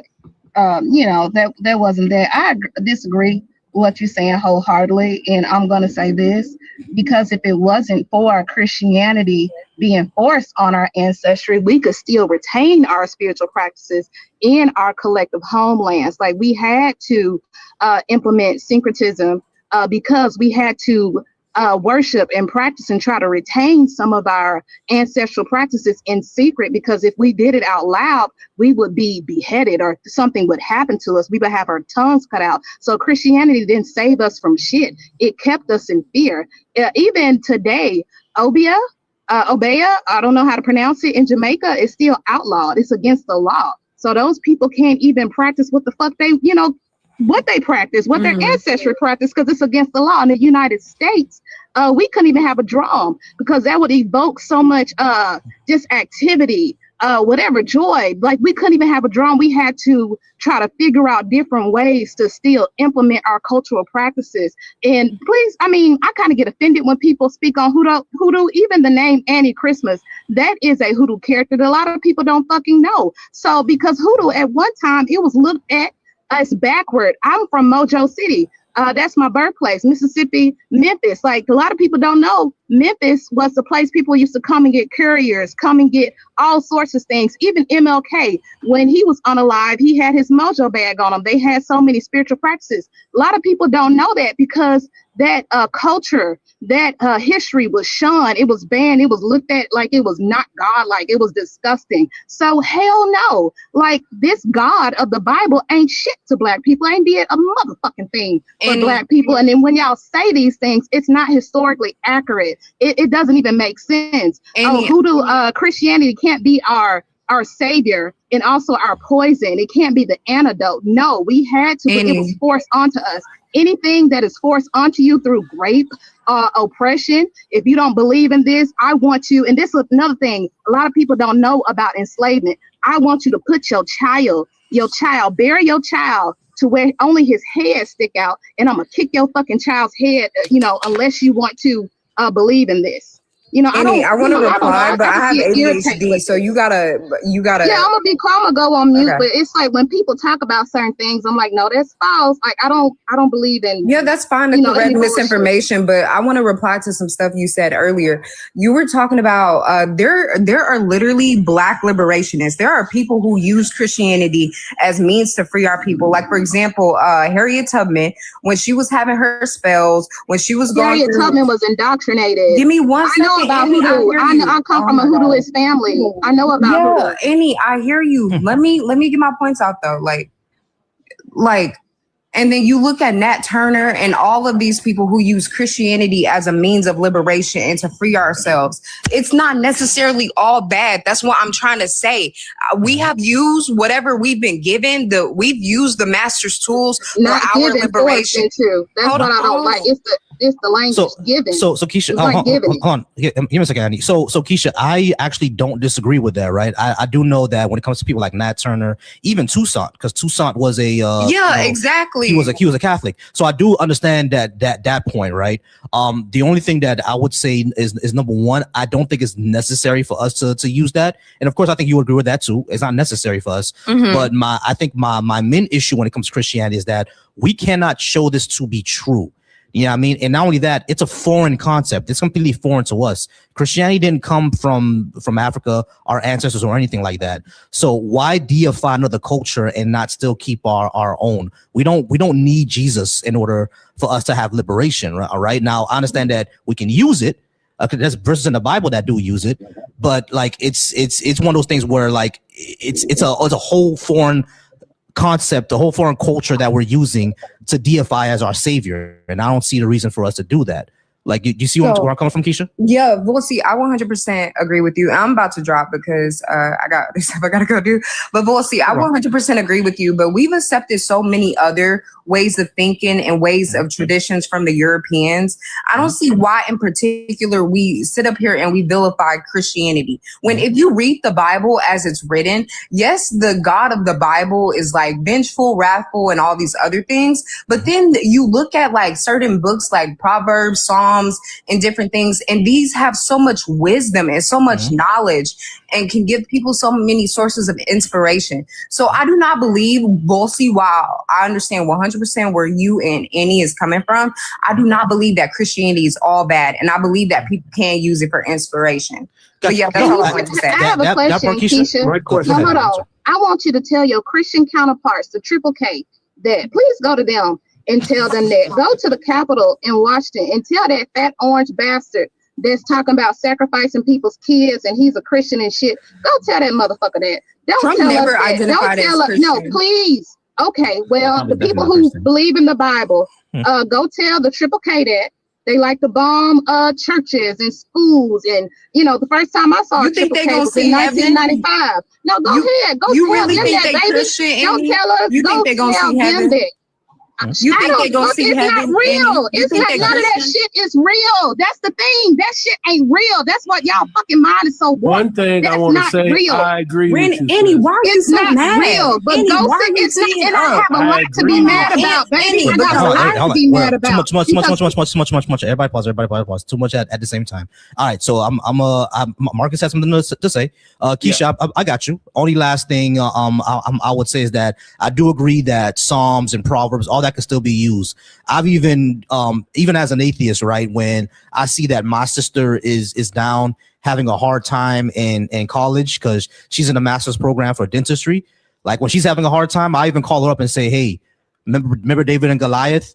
Your Goliath right now is, microbiology. So cut its head off. You know what I'm saying? You can still use it like that. That's what I'm trying to say, Keisha. So I do get that part. I get that we can still use it. I just don't feel that it's that is necessary or that we should deify another culture. But you understood where I'm coming from, and I get what you're coming from. So thank you. Bye, y'all. Well, hold on. Marcus had a question for you. Marcus, can you answer? I don't have a question for her. Okay, cool. I have a question for the young lady up top. Okay, gotcha. First of all, see you later, Keisha. I appreciate you. I'm sorry, Marcus. Go ahead. Now, have a good day, Keisha, for real. Because, even if we don't agree, you a black woman. But, I don't like how y'all cherry pick stuff because in Deuteronomy and Leviticus, it also has guidelines for rape and slavery and all this shit. Like, I'm not picking bits and pieces out and saying that this is good. This is an amazing thing. It has a lot of amazing things in it. Shit, a broken clock is right twice a day. That shit don't mean nothing. I throw that shit away. I know that's not what I need to be under, and given the historical implications of it, it was used to oppress people, not only black people, but white teen women and everything like that. Like, I'm not about to do that. Like, why do I need to hold on to that shit when I know that people were literally I'm gonna say this. I'm trying to be I'm not even trying to be politically correct, but people were black people. If y'all didn't know, in the US, people were made into oil if they didn't believe in this shit. Like, they were ground down to oil. And they sold black people oil all over this country. They were made into shoes, leather shoes. Like, the mustache man got his blueprint from the US of A. So when y'all say this stupid shit, yes, I'm gonna get pissed off. I'm a black woman. I can embody the full spectrum of emotions, and anger is one of them. This is righteous anger, like y'all say. This shit is disgusting. Why would you want to believe in this shit? I can't be quiet, but I know you can. Let me get down in the comments. I'm gonna mute your ass. How about that? So they used to eat us, y'all. So all right. So Marcus, you did have a question, but make it really quick because King is gonna be up next, and then we're gonna go and get into it. But make it really quick, Marcus. Go ahead. Okay, so first of all, thank you, young lady up top. I agree with you on a couple of things you said. The second thing I want to say, when was Christianity brought to America? During like the age of discovery, right? When the Europeans started coming over here. Okay, let me go back. The Bible, which 75% of all Christians read something called a King James Version. They read it. I found out that King James Version was documented in 1609. Slavery happened few years after that. We personally, I don't know what Christianity is. I don't believe in it. I don't understand it. And I was raised in a Baptist church. I sung in the choir. I did all those things that a young man would do. But as I got older, I realized someone told us a lie. Someone preached, because think about this. The Bible, slavery started in 1600s. It was against the law for Black people to read, write, or anything like that. So we didn't have a Bible. Not until we were freed up. When we became free, they introduced the Bible and said, okay, yes, y'all can read the Bible. This is the holy book. This is everything. So I'm like, how can something be invented in 1600s all of a sudden is the right thing to believe in? So I don't believe in that. I just, this is my belief. Other than that, I'm gonna be quiet. I like what you're doing. And young lady up top, keep doing what you're doing. I agree with a lot of things you're saying. That's all I want to say. Gotcha. All right, y'all. So we're gonna move. Thank you, Mr. Marcus. No problem. Yeah, Brad. I got you. King is gonna go next right after you, Brad. So just make it really quick. Bit of truth. I've spoken to you before. I think you're a Christian. Let me just go ahead and make sure I can get the position of the rest. All right. So Talking Gus, is that your name? Gus. Can I get your age and do you have into a religious tradition? You there, Gus? I'm sorry, my bad, brother. It's not Gus. It's you can just call it Taj. But it's King is but yes, I'm 33 and I have I'm Israelite. I believe in the Bible. Gotcha. Mute up for me real quick. I appreciate you. All right, y'all. We got a Hebrew Israelite on the stage finally. And Beige, any religious tradition and your age, please. I'm over 18 and I'm Christian. Gotcha. All right, cool. I appreciate y'all. All right, so Brad, go ahead and say what you're gonna say real quickly. I was actually gonna ask you what you think about the Black Hebrew Israelite, because that's where I'm slowly leaning into right now, and I just want to know not just yours but also everybody in the whole chat what their opinion is on Reconsider, the whole. Brad. I just want to say reconsider. Go the other way. Run. I just want to say before you ask me what I was. This is your conscience talking to you. This is your conscience talking to you, Brad. Run. Go the other way. I am a figment of your imagination, but don't you come back up here a month or two later talking about you from the Levant region and you a purple people eater, purple Power Ranger. Run. Do not deal with them folks. That's a fucking cult. Don't deal with them people. Yeah, don't do it. You're not an Israelite. You're a black man, and your ancestor was a West African who was making palm oil. All right, you are not in the Levant. Our ancestors are not Solomon, David, or Saul. Them niggas ain't us. All right, so that's what I'm a Hebrew Israelite as well, but I don't classify Hebrew Israelites as being a religion. I see it more as like a bloodline. So that's why when you said you didn't have any religion. That's why I didn't get to you. Yeah, sorry. No, that's because I see Hebrew Israelites as a bloodline instead of a religion. So that's what I was about to say too. I it wasn't more of like a religion, but like a little bit. It kind of made a little sense because it said something about Deuteronomy, the blessings and the curses and all that stuff, and most of the curses that were talked about in the Bible, like they seem to align with us, right? They seem to align with us, so that's why I slowly started to leave. I got you, but it also aligned to the people who were living back then. And we were not those people who were living back then. Our ancestors from Western Africa. There is no genetic or anthropological or linguistic data that shows that we're from the Levant region or that the Bible was written with us in mind. None. Yeah, but I get what you're saying, but it was not just that, but it also talked about like there was also a verse. I don't remember what it was. I'm sorry about that. I think I'm going to look it up. But it says something about being scattered. I got you. Here's the thing.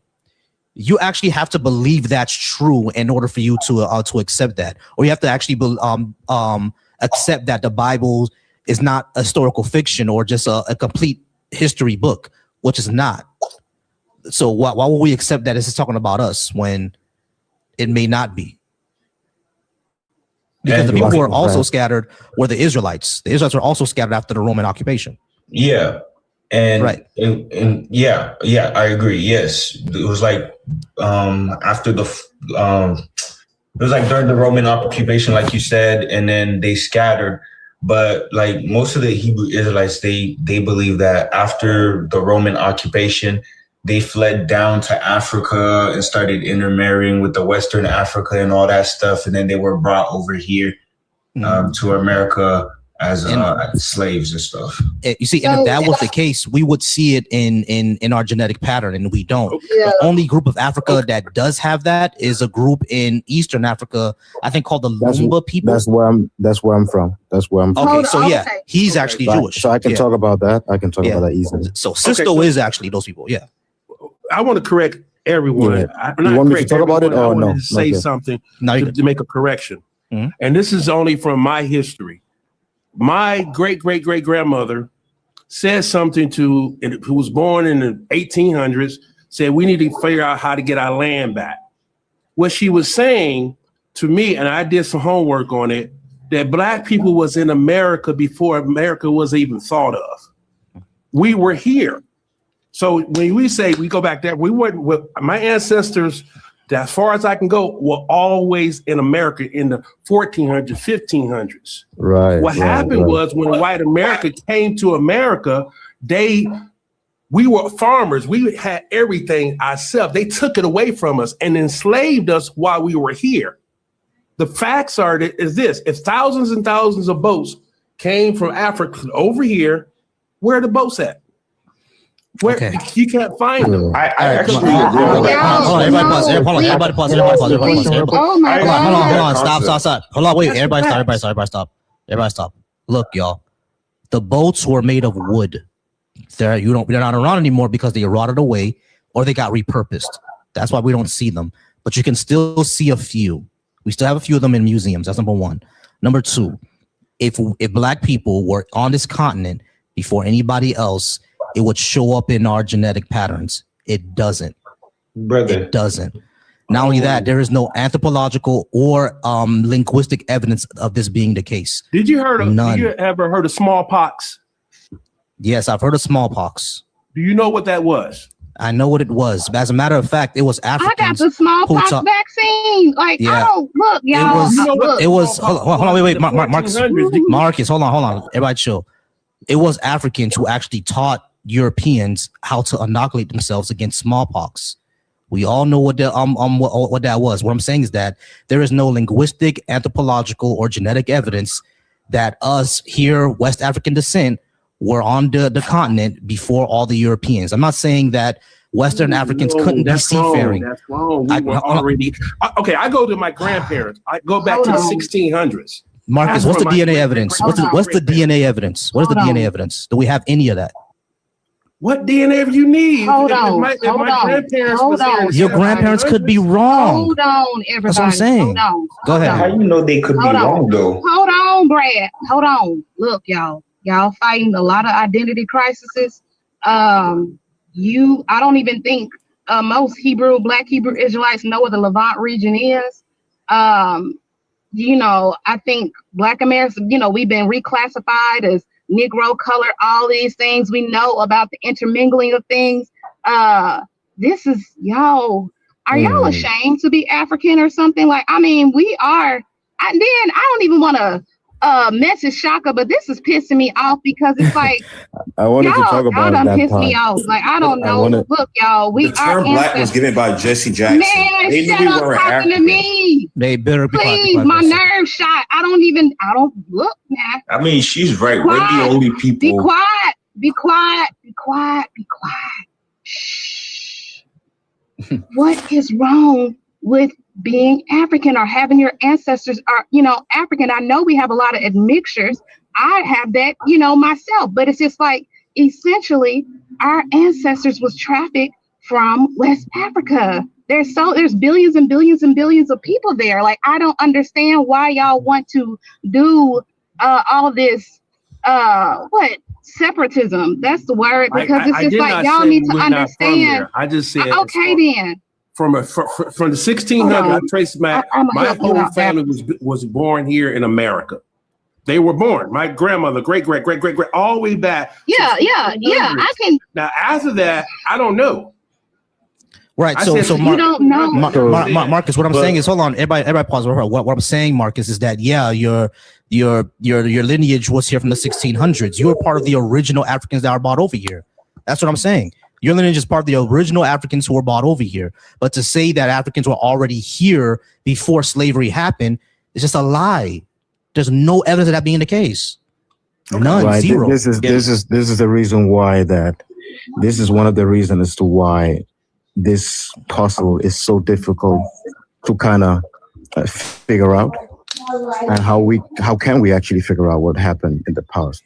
This is the reason why that when I went into the Bible, just really try to understand what is going on. I was just trying to understand, and I look at the people and the behavior, and even some of the curses. I was like, is this some of my people?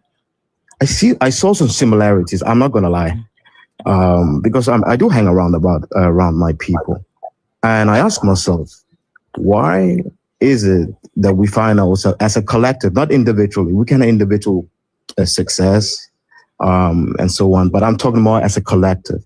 Why is it that we are suffering the way we are suffering? And I saw a link between the Bible and the curses. Obviously, also the blessings. There's a lot of blessing going on as well in the Bible. But the curses was very understandable when I look at the people that I'm coming from. And that led me to Christianity, because Christianity as a whole haven't done anything good for us as a people. Actually, it has done the exact opposite. And hence why I see that Christianity in itself is not the very thing that is going to give us power as a unity or as a collective. Now, if you look into the Tanakh, I'm talking about the Old Testament, there's a lot going on, obviously. We can all agree on that. But one thing I was paying a lot attention to is the fact that what does it take, according to the Bible, not according to me or any of you, just according to the Old Testament, what does it take to be blessed according to the word of the Old Testament? And according to the Old Testament, it is to follow the Torah. That's according to the Old Testament. And I asked myself, what would happen if we, Black people, Africans, did follow the Torah as it was been given to us in the Old Testament? Would it be a completely different scenario we'll be in? I'm not sure. Maybe. All right, y'all. We have to go ahead and keep the conversation moving, y'all. All right, we're at King. King. We don't believe that Black people should be Christian. Why do you think we should be? Yeah, I hopped in because I was trying to address the guy that you had in earlier. We were talking about like slavery. Yeah, I was just trying to address that. All right, what did you want to address? All right, so with slavery, the European trade. What? No, I'm talking about the European trade. Yeah, the Atlantic slave trade. What about it? Yeah, so between the 15th to 17th century, when they created racism, that was in preparation for slavery. But prior before that, Christianity already existed. Yeah. Yeah, Ethiopia was already one of the first Christian countries that was already in the 4th century. Let me shut up. I've been quiet. I've exercised patience. Y'all coming up here with a lot of misinformation.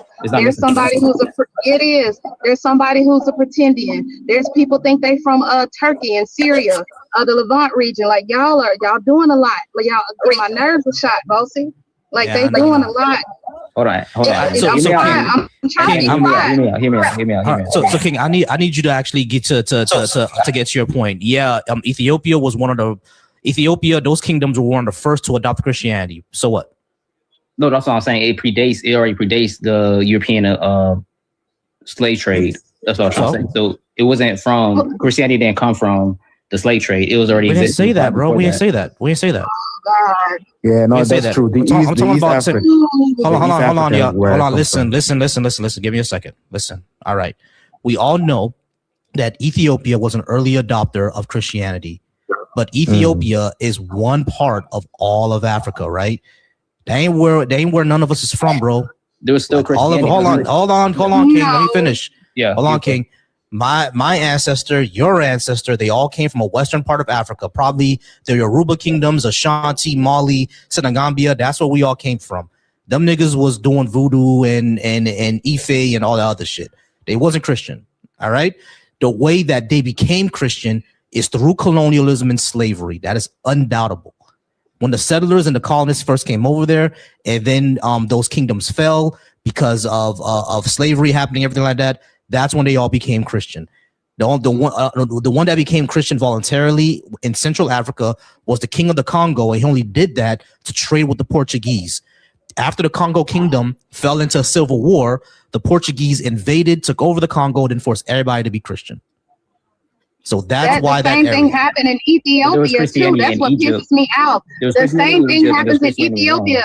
You had Abba Garima come with the Garima Gospels, and he was from the same place as the Kardashians. What they're from? What are the Kardashians? What nationality are they? They are Armenian. Armenia. He came from Armenia. Like that shit, they didn't necessarily, they weren't oppressed in that way, but they kind of just, to keep the people safe, they kind of adopted that. Like okay, we gonna do what you do because we don't want no problems. That's all that shit, that's all that came from. Like when y'all speak on these things, you need to delve deeper into what it is, like have the historical context. No, that shit didn't start in Ethiopia. They adopted that shit because they had to preserve their people. The same way certain tribes in West Africa was like, look, you can take the prisoners of war as long as you keep my family safe, as long as my tribe is intact. All that shit was trying to preserve themselves, trying to keep themselves safe. Actually, that's false. You also mentioned Christianity. You also mentioned pause. Now, you also mentioned. I want y'all to go Google the shit. Damn. Yeah. So yeah. You also mentioned that that the Egyptians, that it was in Egypt. That's irrelevant, bro. We ain't Egyptian. All that is irrelevant, man. We're not Ethiopian. We're not Egyptian. The way that's my area. Yeah. The way that we became, meaning that our ancestors, the one from West and Central Africa, the way that we became Christianized is through colonialism and slavery. Egypt got fuck all to do with that, bro. Now we enslave you guys. The eastern part enslaved the western part. You were under the kingdomship of the Cushites and the Hamites. So the son of Ham, which was Cush, got a son named Cain. The Cushites never made it all the way to Western Africa. This is crazy. All right, but King, keep going. Yeah. So no, I was trying to say to Annie, we enslave you guys. That's what I want to tell you guys. All right, man. Yeah, Christianity was already. Do you believe in dropping people? Yeah. To make room for other people. Can you start doing it? Yeah. Because I'm AI today, but damn it, these people are doing a lot. You know. No, we good. He's gone. We dropped them. We're good. All right, go ahead, King. Yeah, I was saying that it was already existed way before that's what I was trying to say. It already existed, but I'm saying. It wasn't just to preserve or anything like that. It was happening through trade. It was already happening. It was already being naturally going different nations and countries. It wasn't just out of nowhere. It was actually already existed. Like Christianity? Yes. Yeah, no, I agree with that. That right. Once it entered Ethiopia, yeah, it started to spread. But a lot of these people kept their original traditions. They kept their original religion, and you even see that within European documents. It said that the people of Africa worship something else. Yeah, I don't disagree with that. Yeah, I don't disagree with that because there was other practices that were being, that was back in ancient times. I didn't say those practices didn't exist, but I'm saying Christianity was around as well. So it wasn't it was just the main thing up there. There was other countries that are practicing other God, religion practices, but Christianity also existed. Christianity was around, but it didn't become the dominant religion in those regions until colonialism. Before that, it wasn't. Colonialism is what made it dominant because everything else was suppressed. So the reason why we're Christian today is because our ancestors were suppressed into the religion, not because it spread there naturally. No, but there were still Christians in Africa, though. King, do you understand what I'm saying? I understand that there were still Christians in Africa, right? What I'm saying is that it wasn't a dominant force. It wasn't a dominant religion until after colonialism. Before the scramble for Africa, happened around the 1830s. Actually, no, I get Before that, the majority of Africa was their traditional religion. Then in the 1901, that's when you see the majority religion in Africa was Christianity. So it was the scramble for Africa that made it that, not a natural process. Yeah, because you're talking about the Romans, right?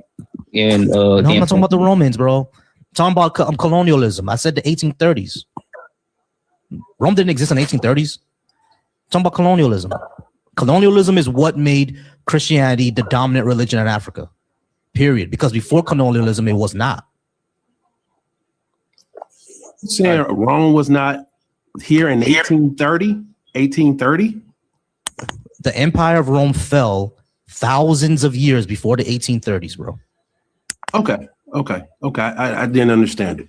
Wait, I wasn't addressing like the 1800s. I was addressing like the ancient times. Okay, yeah, okay. What I'm saying, King, is that I understand that Christianity was in some pockets in Africa for hundreds of years. What I'm saying is that what made it a dominant religion in Africa is colonialism and slavery. I agree.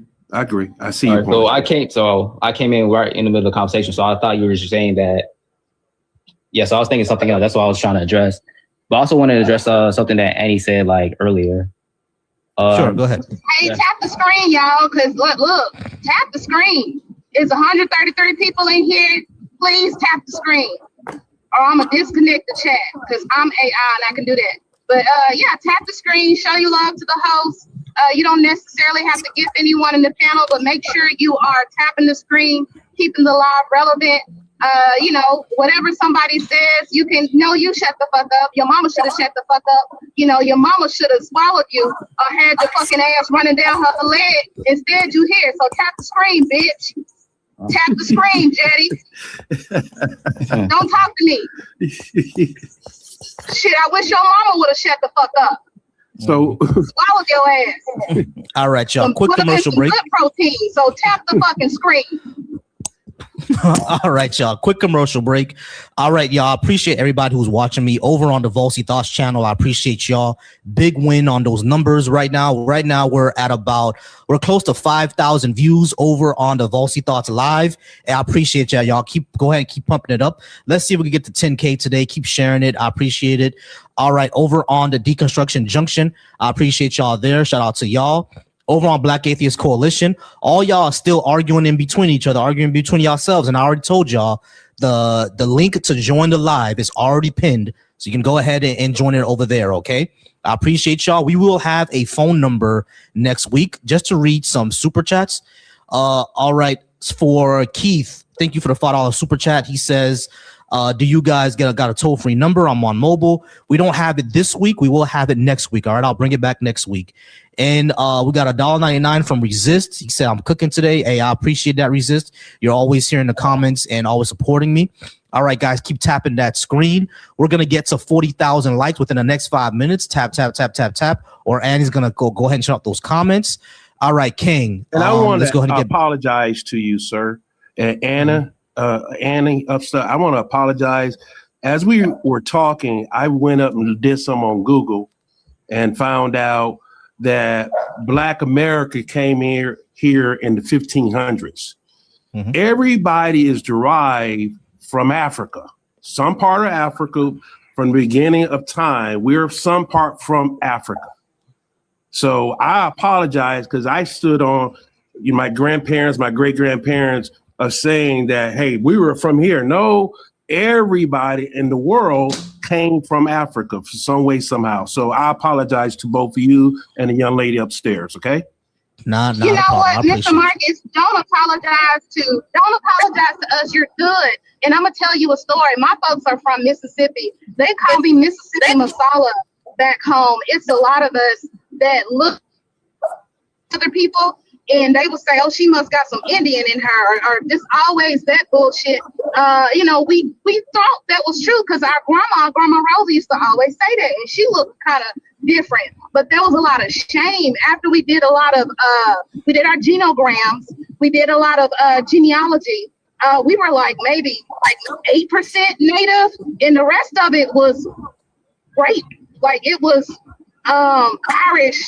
And what else? Irish, some folks from Normandy. It was that. Like, we have to understand the atrocities of enslavement. Even out of enslavement, they had, with the one drop rule, they had so many white passing Black people. They created something called the Blue Vein Society, where they had the paper bag test because there was so many people who were inundated, who were infiltrated with all this of whiteness. I'm gonna say it like that. But a lot, we're ashamed of that. We don't want to say, look, some of us might have been mestizo, some of us might have been octoroons down the line and decided to marry the Blackest person they could meet, which happens a lot in my family. Like, a lot of the women are color struck in a way that they want the Blackest man they can find because there's so much shame to deal with that, great blood. They used to call us swamp rats in school, or swamp niggers, all of that because of that, because we look like that. And it just like, man, it's just like we have to talk about what happened during these times to like, release that shame,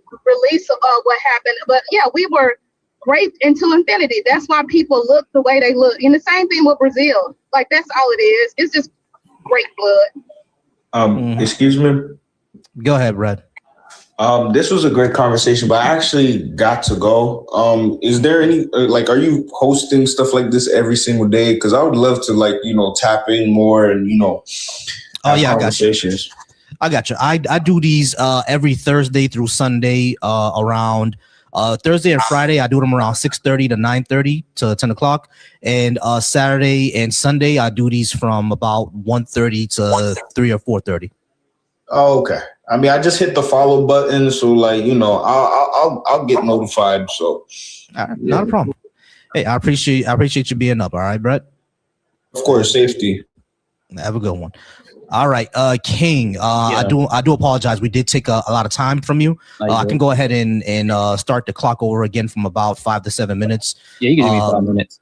I'll give you 5 minutes. All right. So what did you want to actually address? Because I think you said that you misunderstood what I was trying to say. No. I was trying to address what Annie had said earlier about. Okay, go ahead. Yeah. So the slave, like when she was talking about slavery from the biblical times. Yeah. That's not the same slavery as the 1800s. It is. It's chattel slavery. It's chattel slavery. It is chattel slavery. It's chattel slavery. It's chattel slavery. It's chattel slavery. Go give me a verse. Go look in Deuteronomy. Go look in Leviticus. It's chattel slavery. You owning somebody until perpetuity. Perpetuity is until unaliving. It is chattel slavery. It's chattel slavery. Don't argue. Don't talk to me. I'm AI. It's chattel slavery. Just go look it up. It's in the book. Define chattel slavery. I'm not talking to people who are unlearned. It is chattel slavery. You don't argue with me on this. It's chattel slavery. It's chattel slavery. Slavery back then wasn't slavery. It's chattel. It was a contracted job. So basically. All right. So here's the thing. Did he mute? Yeah, I think he muted. No, she muted. All right. So, okay. All right. So when you said that it's a contracted job, the thing is when we look in Leviticus. And we look in Deuteronomy. These are not contracted jobs. These are forced labor. No. I can bring up those verses if you want. Hold on. Let me explain before y'all mute me. Let me explain first. Yes, it was a contracted job. So it was either for go get the verses. Go get the verses. Go get the verses. Go get the verses. Cite your sources. Go get the verses. Go get the verses. Go get the verses. Let me ask you a question, King. People out there in debt, poverty. Let me ask you a question, King. Let me ask you a question, King. Leviticus 25:44. Is that about people in debt? Hold up. Let me pull up the verse. Okay, I'll read it. As for the male and female slaves who you may have, it is from the nation around you that you may acquire male and female slaves. You may also acquire them among the aliens residing with you and from their families who are with you, who have been born in your land. They may be your property. You may keep them as a possession for your children after you, for them to inherit as property. These you may treat as slaves, but as for your fellow Israelites, no one shall rule over them with harshness. This is from the NRSV, which is the scholarly Bible, the one that the scholars use. So this doesn't say anything about contracts or being indentured for a while. This is chattel because they're property, and now that you can pass them on to your children, which means that they're slaves for life. They're property. So this is not a contract. Them some dirty mother who wrote that. Them some dirty. That was dirty. There's also Deuteronomy 26. It says, when you draw near a town to fight against it, offer it terms of peace. If it accepts your terms of peace and surrenders to you, then all people in it shall serve you at forced labor. That's Deuteronomy 20, 10 to 11. Yeah, so forced labor is slavery, but it's not a contract. Right, so these are two verses in the Old Testament that is complete chattel slavery. Like you can't say these are contracts. All right, Exodus 21 verse 2-6. If thou buy an Hebrew servant, 6 years he shall serve, and the 7th he shall go out free for nothing. What about foreigners?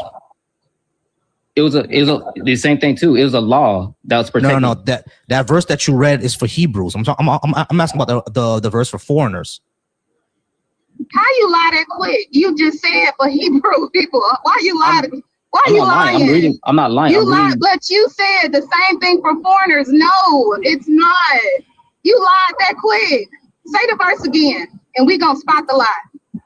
I was reading. Is a response to the contract. He said there was no mention of no contract. That's all I was responding to. And he asked you a question. He said, "What about foreigners?" And you said, "Oh, that's the same too." No, it's not. No, it's not, because the foreigners got something completely different. The foreigners, you read it in Leviticus 25:44. That's the foreigners. For the verse that you're talking about is for the Hebrews. Remember, it says in verse 46 of Leviticus 25:44, verse 46. It says, "You may keep them as possession for your children after you, for them to inherit as property. These you may treat as slaves, but for your fellow Israelites, no one shall rule over them with harshness." It makes a difference between the foreigners and the Israelites. The verse you're reading is about the Israelites. For the foreigners, they're chattel slaves. All right, I'll admit I was wrong on that one. Hold on.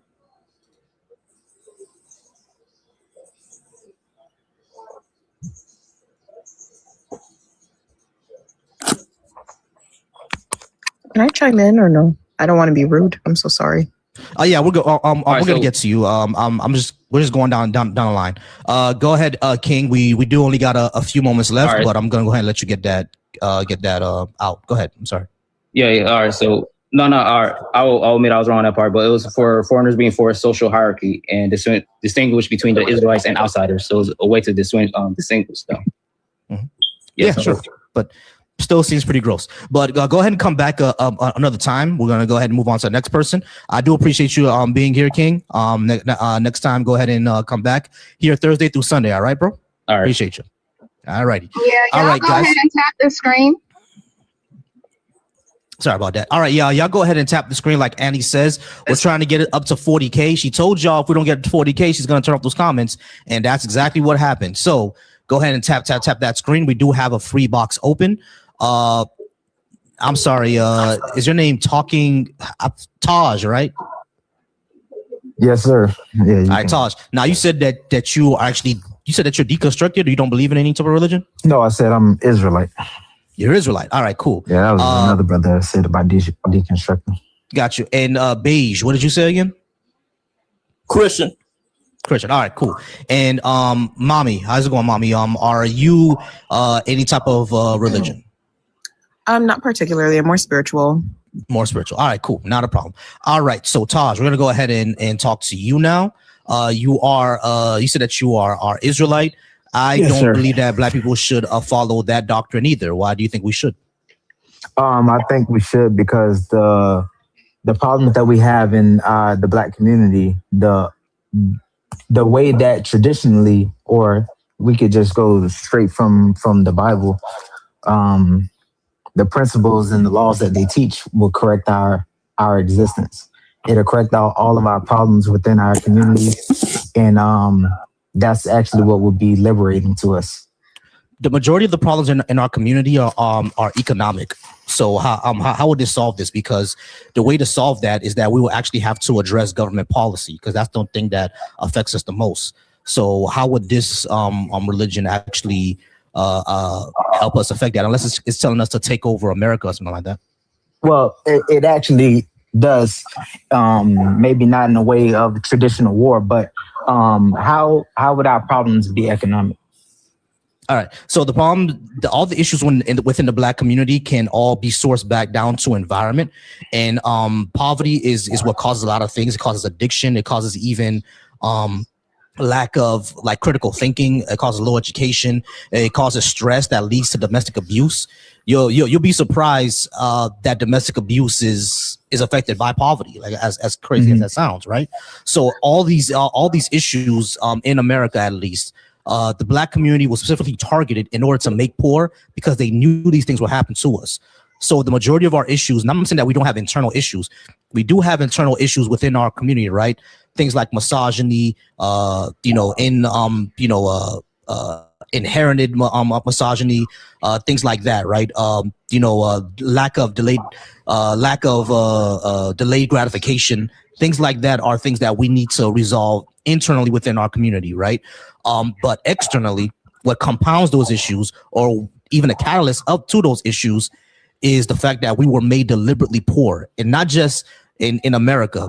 The same thing happened in Haiti. The same thing happened to Jamaica. The same thing happened to all the countries in Africa. They were made deliberately poor. That's the issue with these. You should read the book How Europe Underdeveloped Africa. It goes into this as well. That's the reason why the majority of these issues existed, right? Economic, political, and social. Those are the issues. I don't see how becoming Black Hebrew Israelite, denying that we are African people, we're actually from the Levant. I'm not sure how that's going to solve anything. Well, I have a question. I have a question. I was okay. I'm it's sorry. the Go same ahead. question pretty much. Do you know how expensive it is to have a low socioeconomic status, to be poor? It is extremely expensive. Like, that's the same question. How is it how is it gonna help us? Like, what's going on? I would never be a Black Hebrew Israelite because I've seen how y'all are in my own profession. I hate y'all. I'll say that much. I hate y'all. If you follow any spiritual, shit. I hate y'all. Oh no. I wasn't telling you to follow. Okay, that's fine. I don't mind you hating me. I don't know you. You don't know me to hate me. I don't think that you I don't know you that. individually, but collectively, right, okay, I hate y'all cult. That's I see how y'all treat women and children. And that's fine.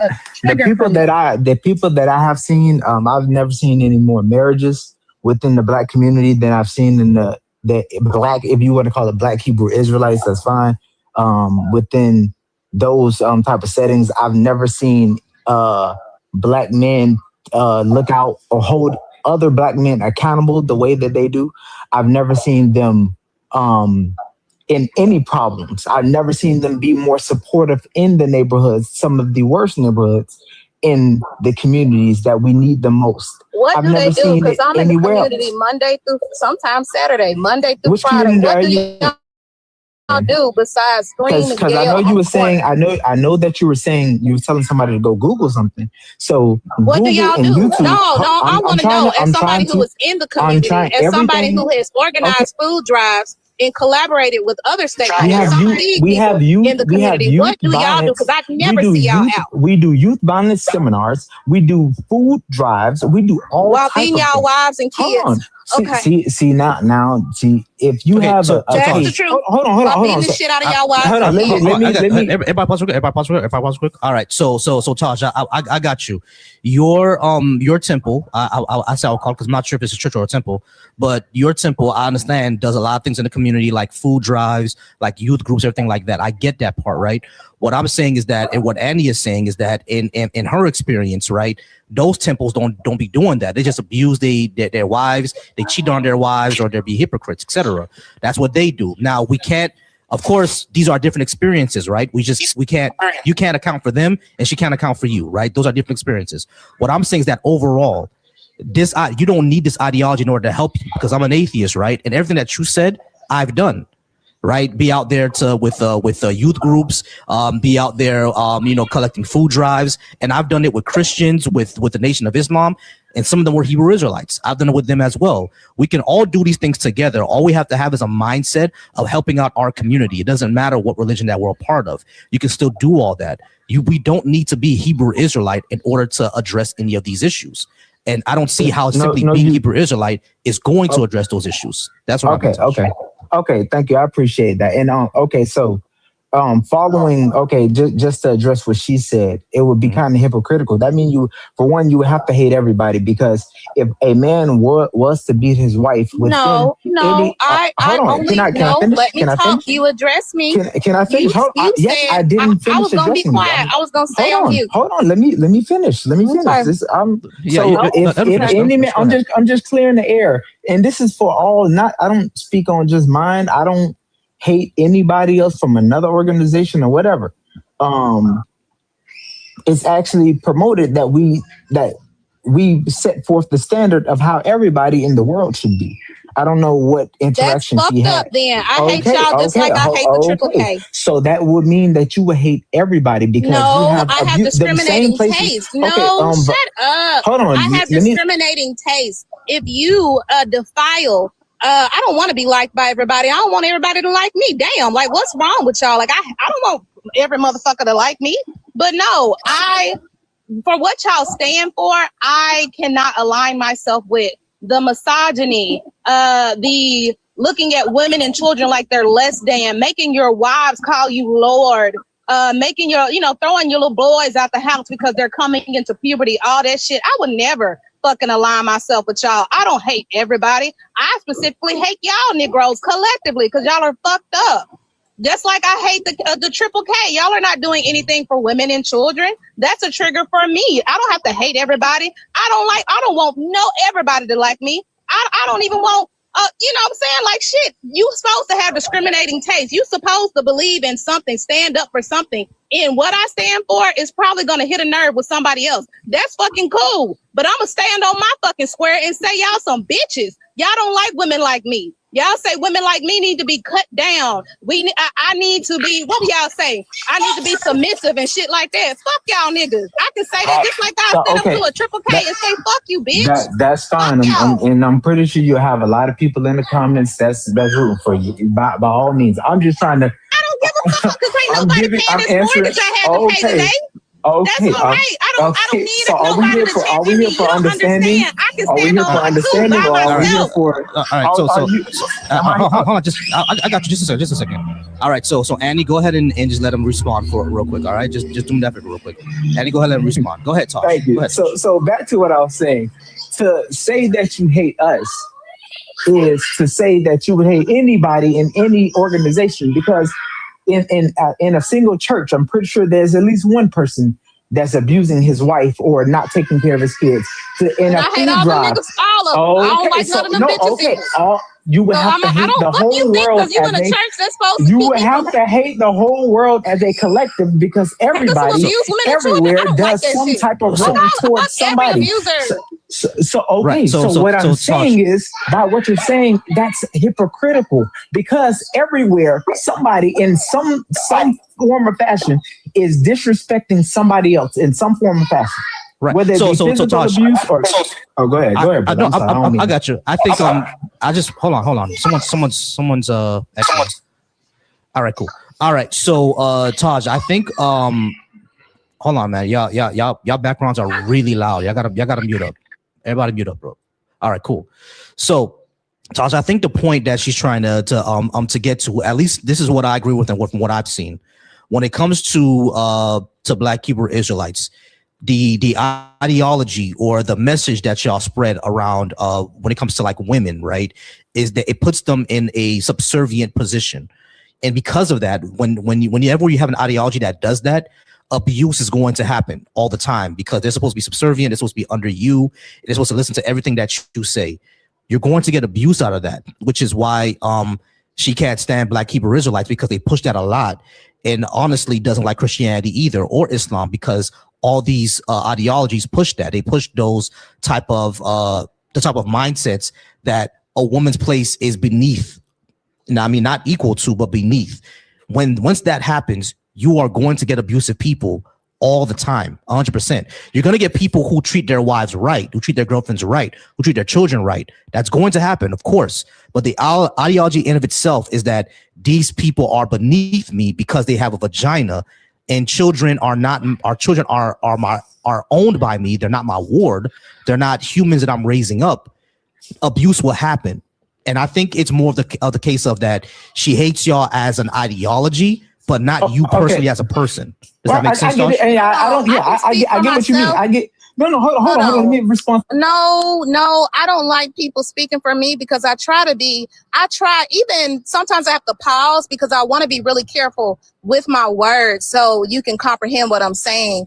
I don't know you individually. I don't give a fuck who dislike me individually. I can stand on domestic violence being a public health issue, misogyny, these things being a public health issue, and in my profession, in my daily, journey, I don't advocate it. I don't like that. I don't give a fuck what organization you're a part of. I'm a part of a couple organizations. I can't align with people who turn a blind eye to that. Myself individually, because like I said, ain't nobody paying the mortgage at my damn house. Ain't nobody feeding me except me. So I can stand and say, look, y'all are fucked up as, collectively, as a people. I don't know who you are individually, but y'all are fucked up collectively as a people. Just like the Triple K is fucked up for all their isms, y'all are the same fucking thing to me. Okay, so I don't have to hate everyone. Damn, that's stupid. That's asinine. That's like saying if you hate one person, you gotta hate everybody. I'm along with that shit. No, I don't like y'all. I collectively hate yo. When I see them purple people eaters on the corner, I want to be a Karen so bad and be like, come round up these niggas. Do something. And I know that's bad, but I don't like y'all because of what y'all collectively stand for is fucked up. Y'all don't really be about that shit. Y'all be fucking macho to women and children, but that's it. Yeah. So do you understand what I'm saying? I'm Taj, like collectively. Go ahead. No, I'm sorry. I get that. I don't think it's not your turn, Abdul. It's not your turn, Abdul. Go ahead, Taj. I get it. I don't take no personal offense to anybody hating me, anything that I believe. I don't at all. I promise you I don't. Within 3 minutes. But just let's take a look at the circumstances here. Within 3 minutes, I've gotten I hate you without even knowing or hearing out a person, right? So let's just see who's collectively, not individually. I don't know you, man. No, I get. Let me. If you let me finish. I'm not your sister. Okay. Well, Annie, I got you. So what I'm saying is, if you take a look at what's been said on the stage today,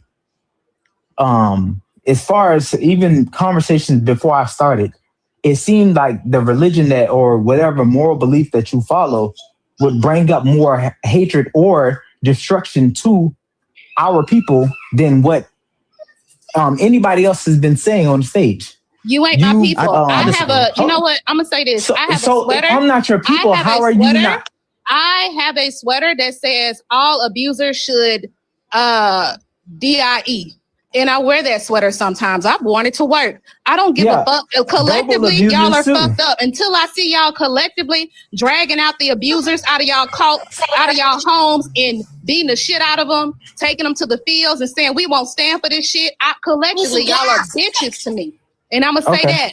Because I'm the one, I have been on the lines of saying, look, let me do your safety plans. Let me help you with your children. Let me do this. Like you trying to be woofly obtuse and you keep talking over me because you think I'm lesser than you because I'm a fucking woman. That's why you can't hear my ass. I done told you over and over again, I don't know you, man.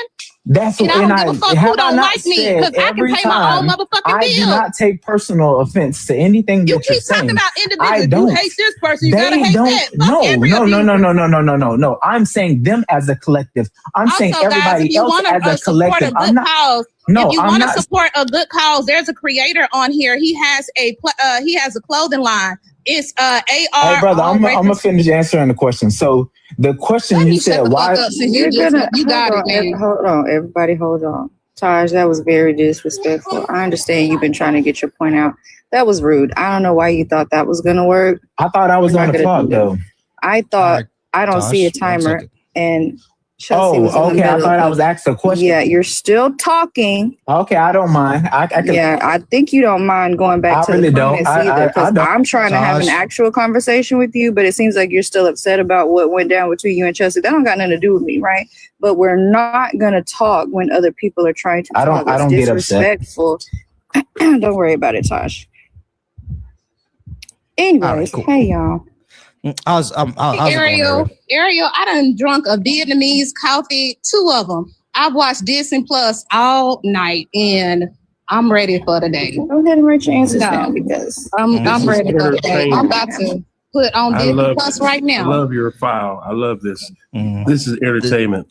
This is amazing. All right, I did want to talk to him. Like I had a question, but I'm not doing that. We're not gonna. Yeah. I want to talk to him as well because I don't think that he kind of understood the point because he did say that Annie's ideology would end up with more harm, and I disagree because her whole ideology is stop harming women and children. I don't think that's going to cause anybody to have destruction, and if that's the case, you know what I mean? So I disagree with you there, Taj. All right, Beige, how's it going, Beige? It is your time to shine. After that, it's going to be Mommy and then Abdul because Bakum already know your position. All right, so Beige. You did say that you were Christian. We do not believe that black people should be Christian. Shout out to my mod Ariel. Ariel will also mute, block anyone who and she's quick with the trigger finger, so y'all be careful, all right? So Beige, we do not believe that black people should be Christian. Why do you think we should be? You there, Beige?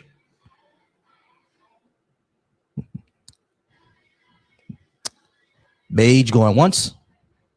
There you are. Can you hear me? Now I can hear you. Now I can hear you. Okay. I was telling you, I actually agree with the prompt. None of us should be Christian because we're not worthy. God, because we're not worthy? Because we're what? unworthy. We're unworthy. Oh, you unworthy. Oh no. I love myself. The greatest man you know is unworthy of God. Unworthy of what? Man, bye. Hold on, pause. What hold on. are you talking about? Hold on, wait. I need to understand this. We're not worthy of what exactly?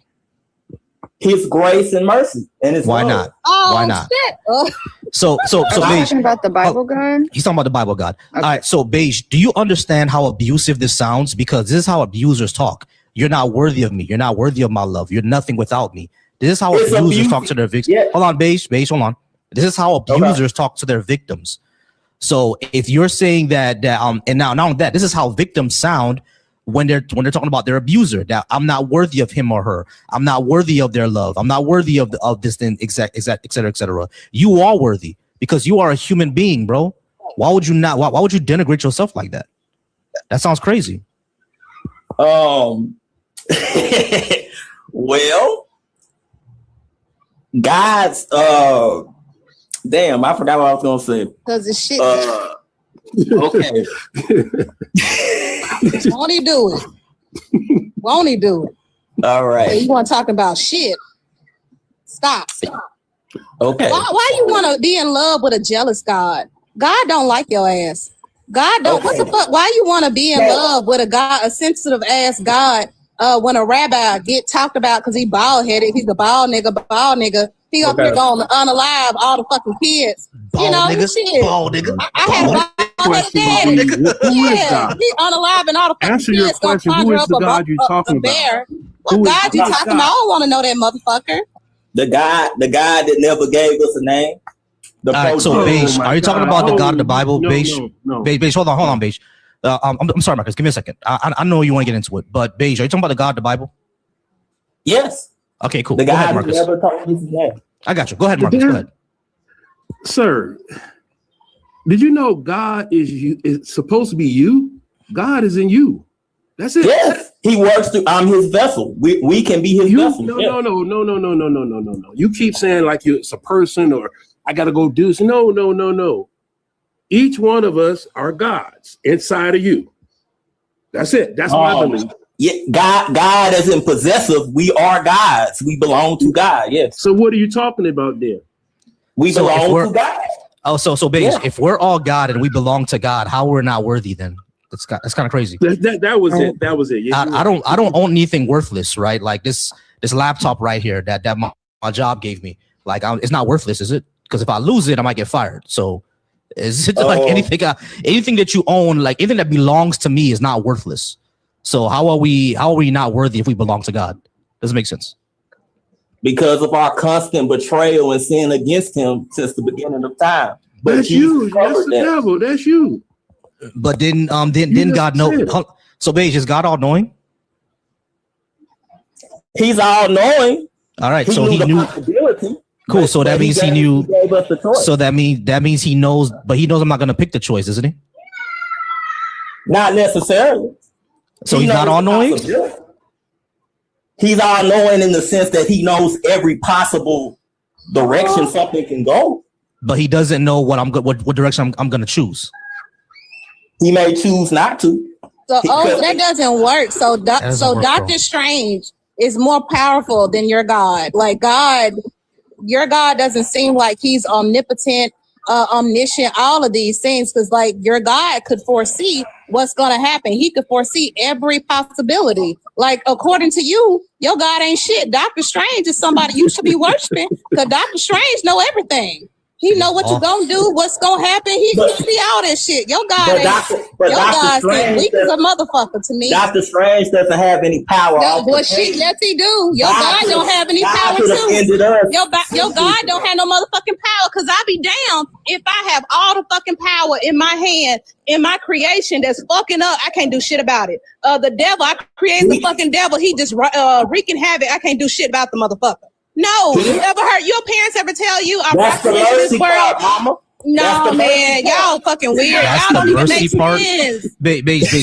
This makes absolutely no sense. All right, so God is all-knowing. He knows all possibilities. Let me watch but Dr. for some Strange reason, before they have trivia about Dr. Strange. For some reason, hold on, Beige. Hold on, Beige.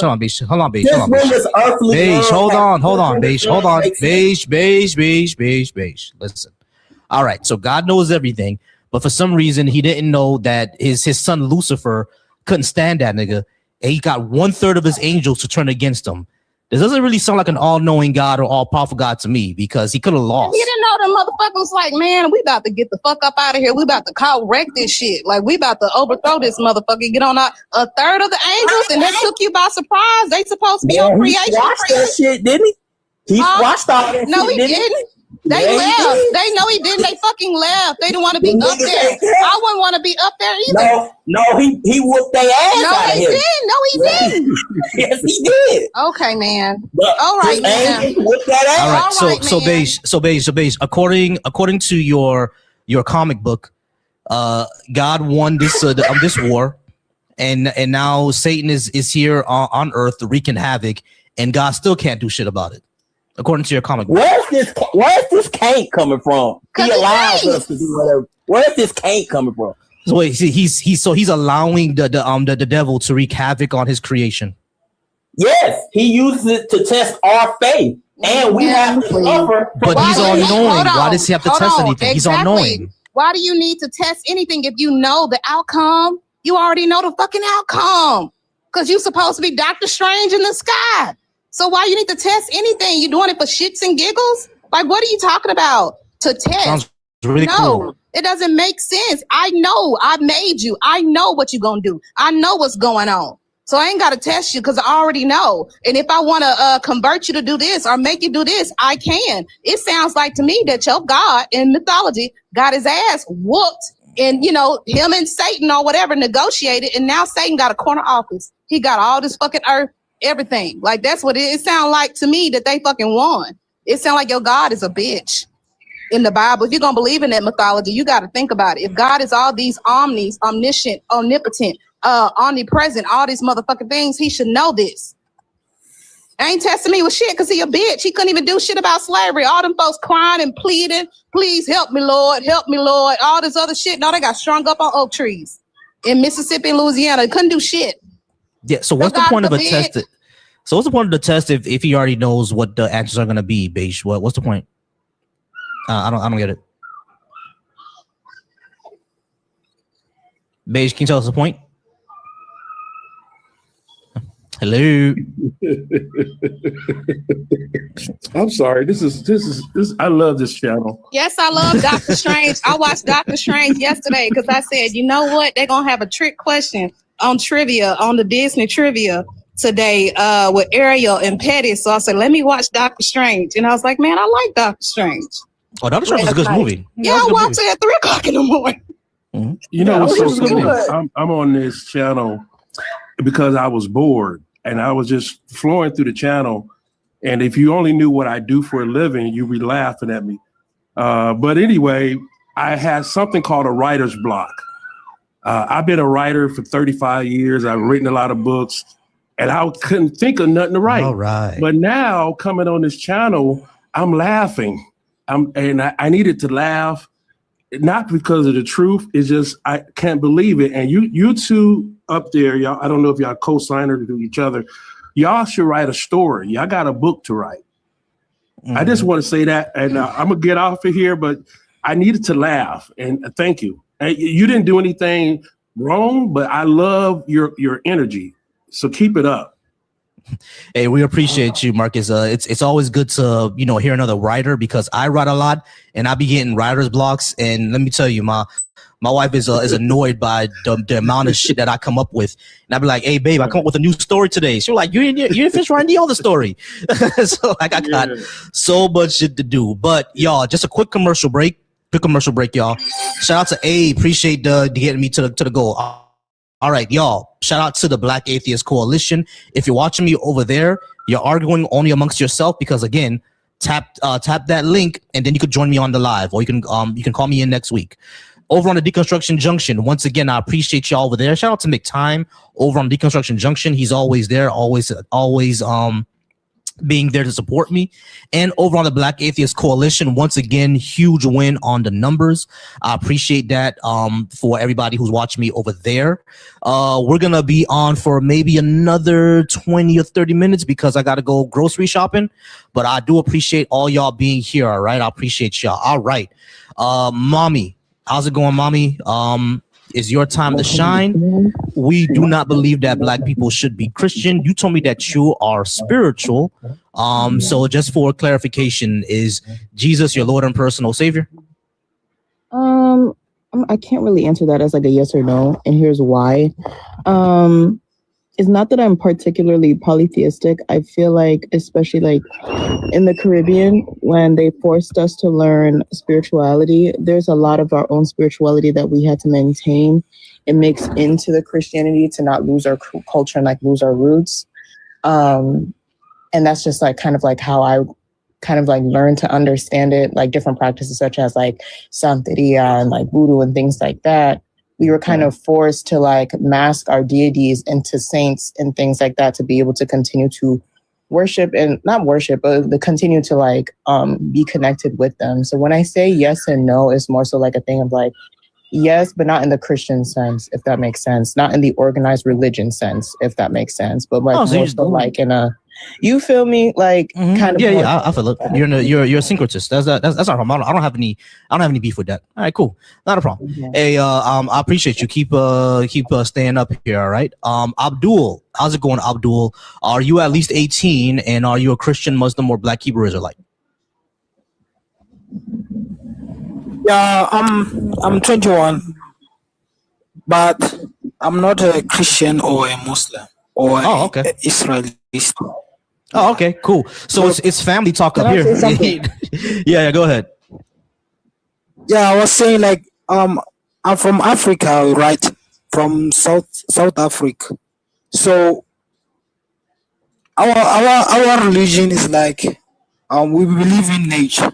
So everything that we create is all about our imagination. Like, look at the phone. Everything that you are holding right now, it comes from the soil. You know that, like cobalt mineral. So everything that is around us is going to go back to the soil. You know. Okay, cool. I don't know if you get me.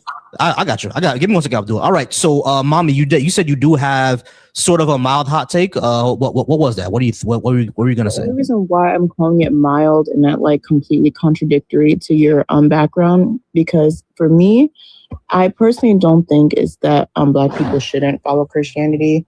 I really feel like Black people need to learn the history of Christianity first before making that decision. Similar to the man that we had up here previously, I could tell he doesn't read his Bible. He just goes to church sometimes. He hasn't opened that book in years. I don't think he's ever read anything out of there. And I think that's a very common theme with a lot of Black Christians, or honestly Christians in general. They don't read their Bible. They kind of just blindly follow whatever the pastor preached that. But didn't you say in the comments that God didn't talk down about his people? I mean like in a more subjective way. Like in my personal opinion, I feel like he kind of just was describing his frustrations of the human race. But again, I'm not going to sit here and try to like defend Christianity because that's not really what I came up here for. My hot take was more so that I just wish more Christians would actually read the Bible. I feel like there's a lot of Christians who are so scared of African spirituality, but they don't understand a lot of that actually does mesh very well with the Bible. A lot of people demonize things like voodoo. They demonize things like Santeria. They call it witchcraft and they think it's evil. You're going to like burn in hell. But they don't understand a lot of that came from these African spiritualities. That's my mild hot take. Okay, no, that I actually don't really disagree with. If you're going to be part of any type of spiritual tradition, go ahead and study its history, study its effects, study everything about it. Like that's actually what deconstruction is. You know what I mean? Trying to see where your beliefs actually came from and if you can accept it. You see what I'm saying? And a lot of Christians just do not do that. They just accept whatever, so I actually do agree with that. Now, when it comes to the biblical stories, I don't think any of that shit is true. I mean, I think much of it is historical fiction. There's real people in there. I mean, like King David and shit. Yeah, that was a real guy. But did he strike down a giant or, remove a 1,000 penis skins? I don't know why he was so obsessed with that, but did he actually do that? That probably didn't happen, right? So it's one of those things. It's more historical fiction than a real life history thing that could tell us the entire history of a certain area or region. Okay, I have a thing. No, hold on. I have a thing with people who say they spiritual. I think it's because Christianity is so stigmatized because people understand it's bullshit, and now y'all have a fucked up reputation because y'all say things that don't even fucking make sense either.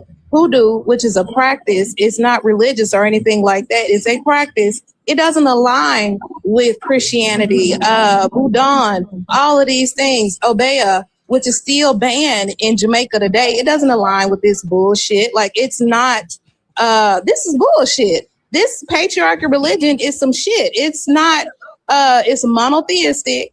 It's violent. It's all of these things. It's actually the spirituality or the other practices are actually the antithesis to this Christianity. So it tells me that y'all really ain't looked into other things. Like, even when people talk about my name and it got Christ in it, it's Christmas, go look up the motherfucker and who was Annie Christmas or the figure in Hoodoo. Like, y'all just be saying shit. Like, y'all don't really be about what y'all be talking about because it don't make sense. Like, it doesn't fucking make sense, or else it would not have been ostracized, demonized in the media everywhere. Even the little print, I'm talking about Disney because I've been watching Disney all night because of Ariel. Even with the Princess and the Frog, they're demonizing voodoo, all of that shit. So it's just like, man, please, like, y'all just be talking. Like, even with the American Horror Story, conflating two different figures and making it so spooky and horror and just horrific, and have Black people saying that's demonic, all that shit, man, please. Y'all are not. Let me shut up. I'm AI today. Let me go back on. Look, let me watch Disney some more because I know come 6, I'm gonna be sleepy. The Vietnamese coffee done wore off.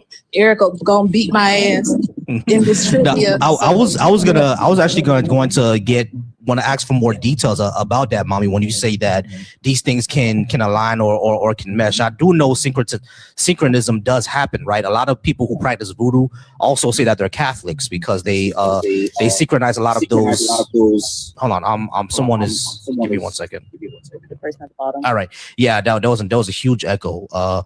Ram, you have an echo, so you may have to turn off your Bluetooth or wherever you're watching this from. But yeah, I was going to ask you more about how do you believe that they mesh, because I do know that people say that they're synchronous. Like I said, a lot of voodoo practitioners are also Catholic over in Haiti, but even over there in Haiti, a lot of the voodoo practitioners will tell you they're not sure why people call themselves Catholics. Like, these things are not one-to-one. You know what I mean? So in your opinion, why do you think they mesh?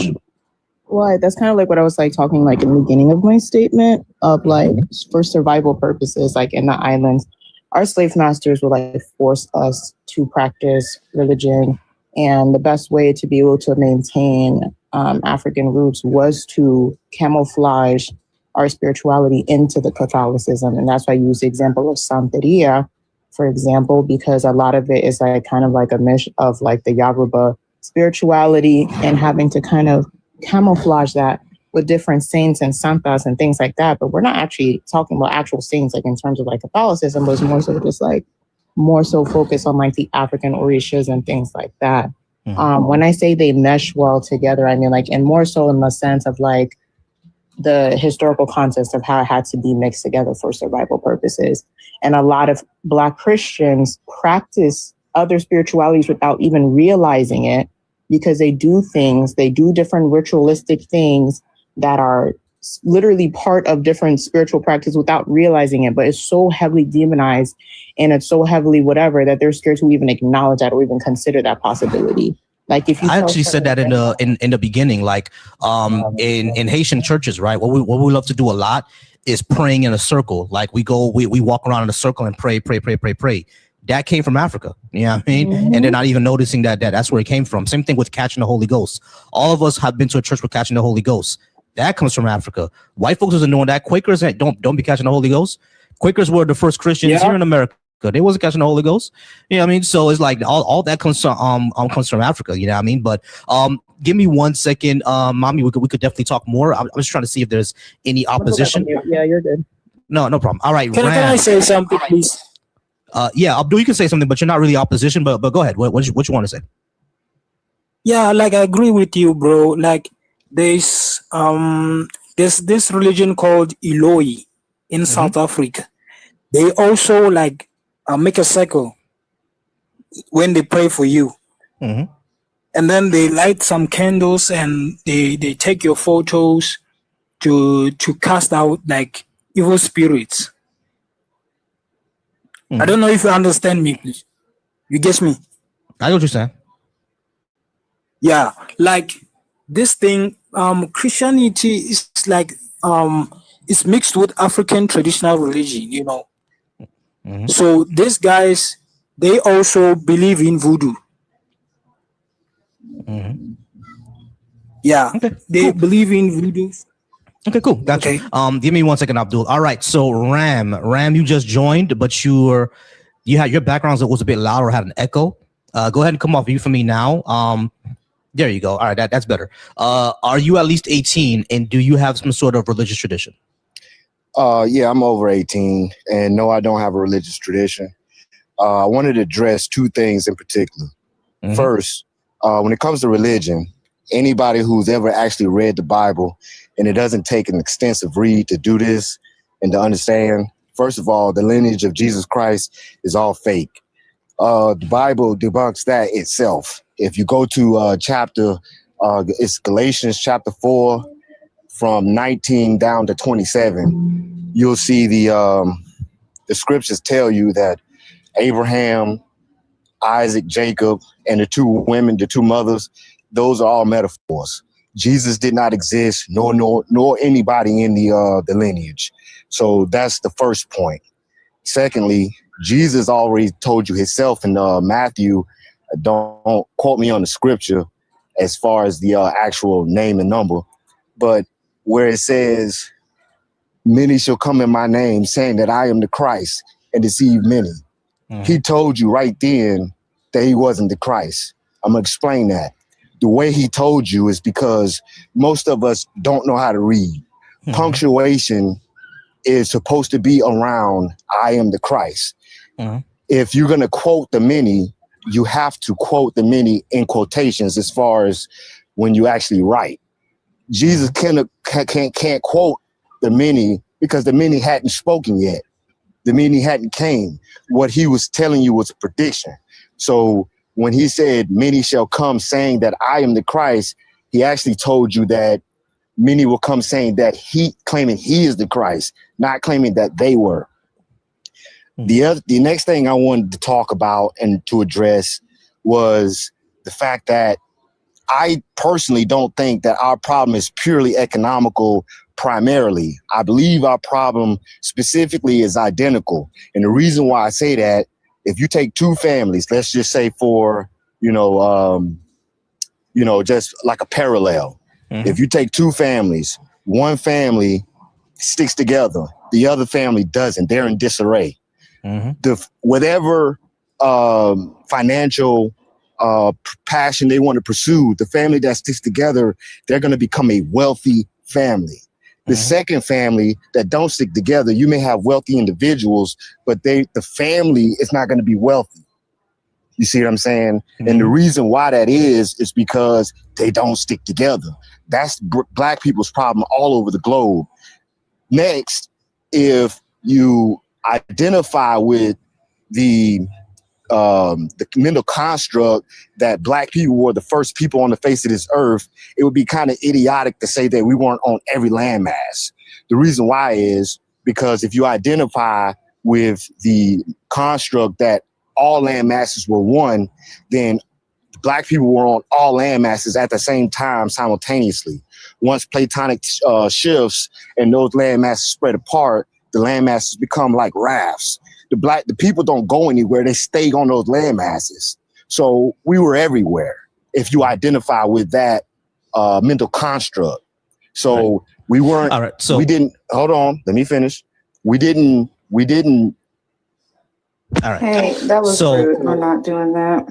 Also, it is in quotations. Just wanted to let everybody know that. Fuck the Bible. Y'all know I don't fuck with it, but that's not true. No, it is not. It is not in quotation. So Ram, the quick correction that I needed to do. When it comes to all the land masses being together, Pangea, that was hundreds of millions of years ago. Humans didn't pop up onto the earth until about 300,000 years ago. So when where the continents are now, that's relatively where they were back then when humans first came up, about 300,000 years ago. Pangea is about, I think, 200 million years ago. So these were not at the same time. So yeah, sure, black people, like, because humanity came from Africa, right? So black people who look like us, we were the first ones around. The first Europeans were, brown skinned niggas with blue eyes. You know what I'm saying? They looked like us with blue eyes, but over time, over thousands of generations, that's when they started to get lighter skin. That's when they started to get smaller noses. And then when they walked over to the United States, that's when the skins got darker, and that's where you get the Native Americans from. But yes, everybody started in Africa, so everyone is a derivative of us. But that doesn't mean that the modern Western Africans were over in the United States before the time of slavery. There's just no evidence of that being the case. So let me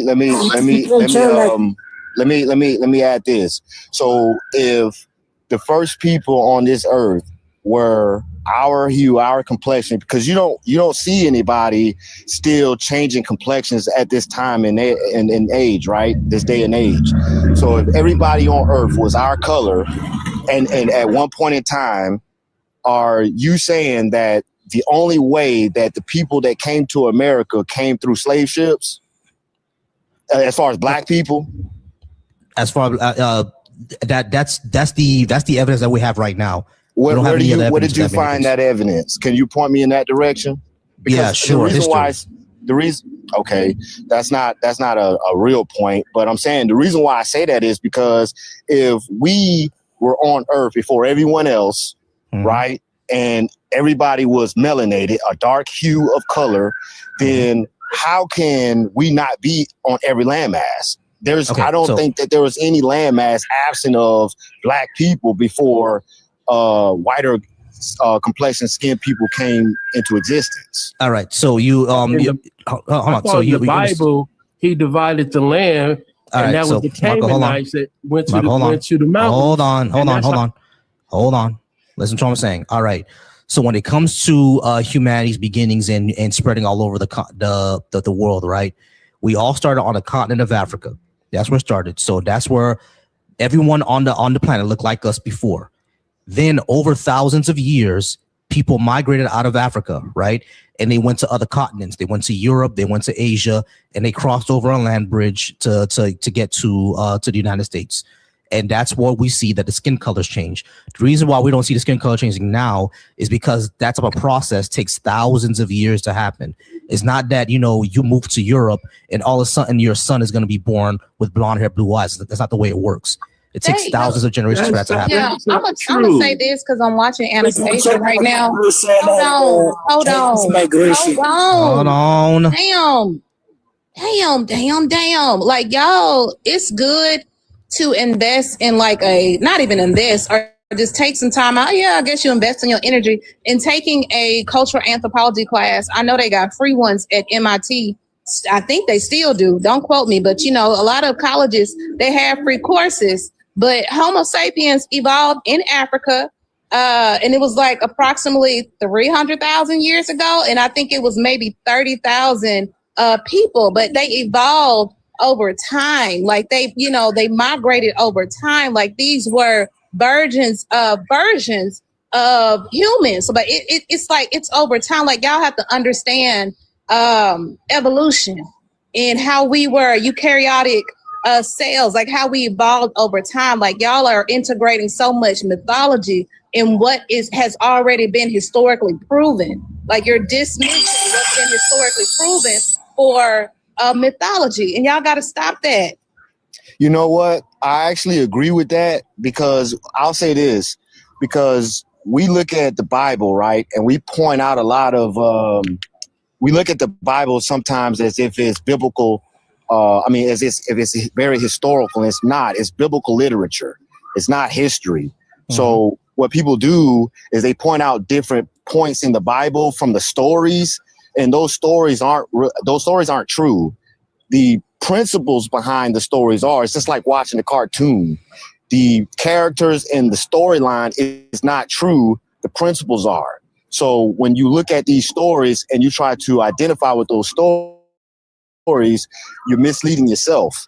Just like the what whole thing is the word his story is his story. That has nothing to do with the word history. That's not. I agree. Because actually that would mean that history would have to be spelled with 2 S's, is it? No.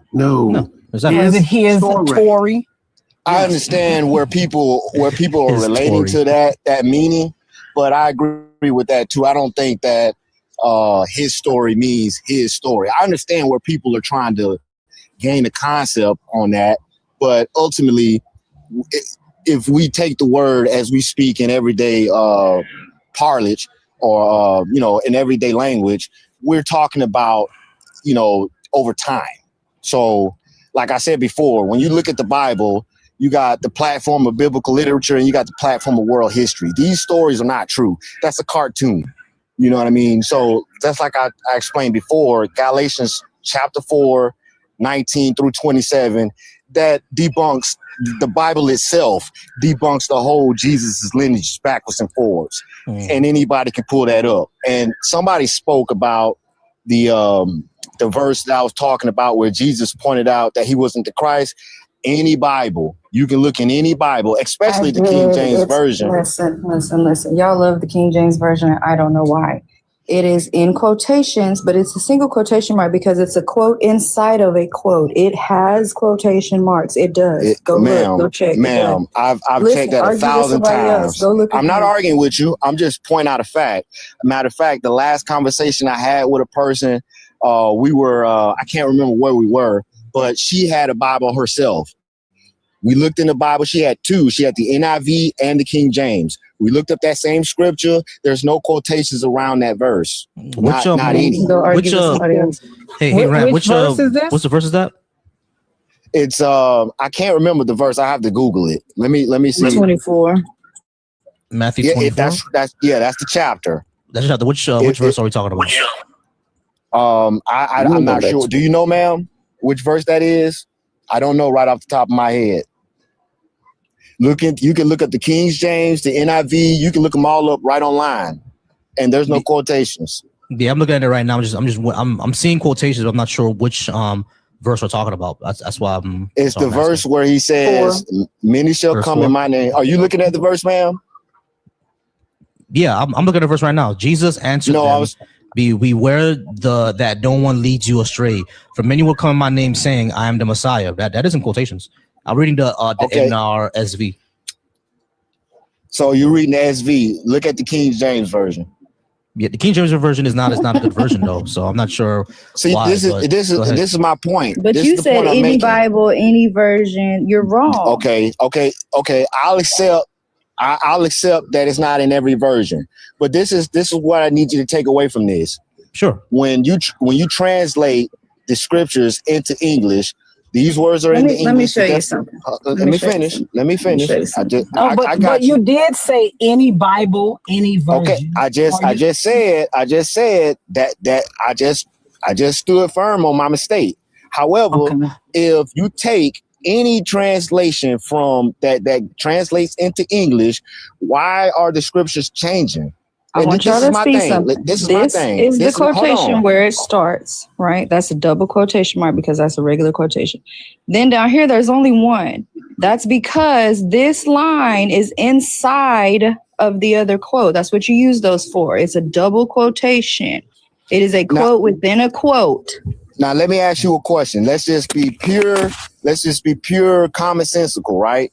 How can any person... Let's be what? Hold on. Commonsensical. Let's have common sense. Let's do that. Let's do that. So how can any person quote someone before they speak? That's you cannot do that. What the fuck are you? How can I quote a person before they actually say something? I'm telling you, this is what they're going to say. That's not a quote. It still is in this context. Yes, it is. Especially, we're talking about this stupid ass Bible. We're talking about fucking Jesus, who's apparently all knowing and can see the future and this dumb shit. But that's still not the point. You were still wrong. And if they didn't have quotation marks around it, I'm listening. It has quotation marks around it. Sir, that's a quotation. I will not be a writer for the last 35 years if I could not make quotes. How can you quote somebody that hasn't spoken? That's writing. All right, so that's not a quote. That's writing. Hold on, Ram. Listen. This is how basically language works, especially the English language. You put quotation marks when someone is speaking, right? But then with that person who's speaking, who is saying something else, like saying, oh, this person is going to say that, they put the other quotation marks around it. That's simply how the language works, bro. Well, that's a quote. Okay. You can use a quotation to highlight words. Sir, we didn't write it. You're trying to tell us that they made a grammar mistake. We didn't write it. The point was you were wrong. It is in double quotation. It is. Okay, so then we don't care about the grammar part. We didn't write it. Let me finish what I'm saying. I stood firm on my mistake. I stood firm on my mistake. Okay, that's fine. But this point you're trying to make now doesn't matter. That was never. Can I ask you a question? It really doesn't. Can I ask you a question? We didn't write it, and that doesn't change the conversation. Everybody pause. You're not going to be up here. Everybody pause real quick. Everybody pause real quick. Go ahead, Lords. Say what is his point? That's what I'm saying. That doesn't have anything to do with what we're talking about. What is his point? What are we talking about? He said everything to say what? The first thing that he said, the reason he brought this scripture up is because he was telling us that Jesus isn't saying other people will say they're the Messiah and deceive you. They're going to say, you know what I'm saying? Talking about him. He was saying basically Christ is saying, so like now. But I'm trying to figure out, like I've been listening since he came up here. What is his entire point? Who fucking knows? Yeah, I'm trying to figure that out too, Ram. I'm a bit bit confused. What are we getting to? Because I'm about to get up in about 10-15 minutes. So like let's try to get to the point where we're trying to get to, Ram.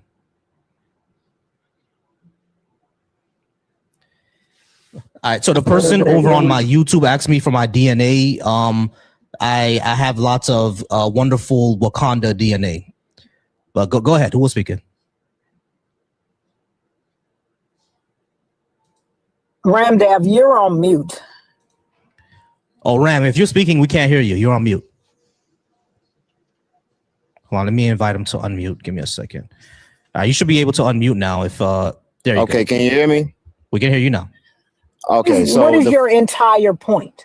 Okay, so the first point I'm making is Jesus's lineage is not, the Bible itself debunks Jesus' lineage.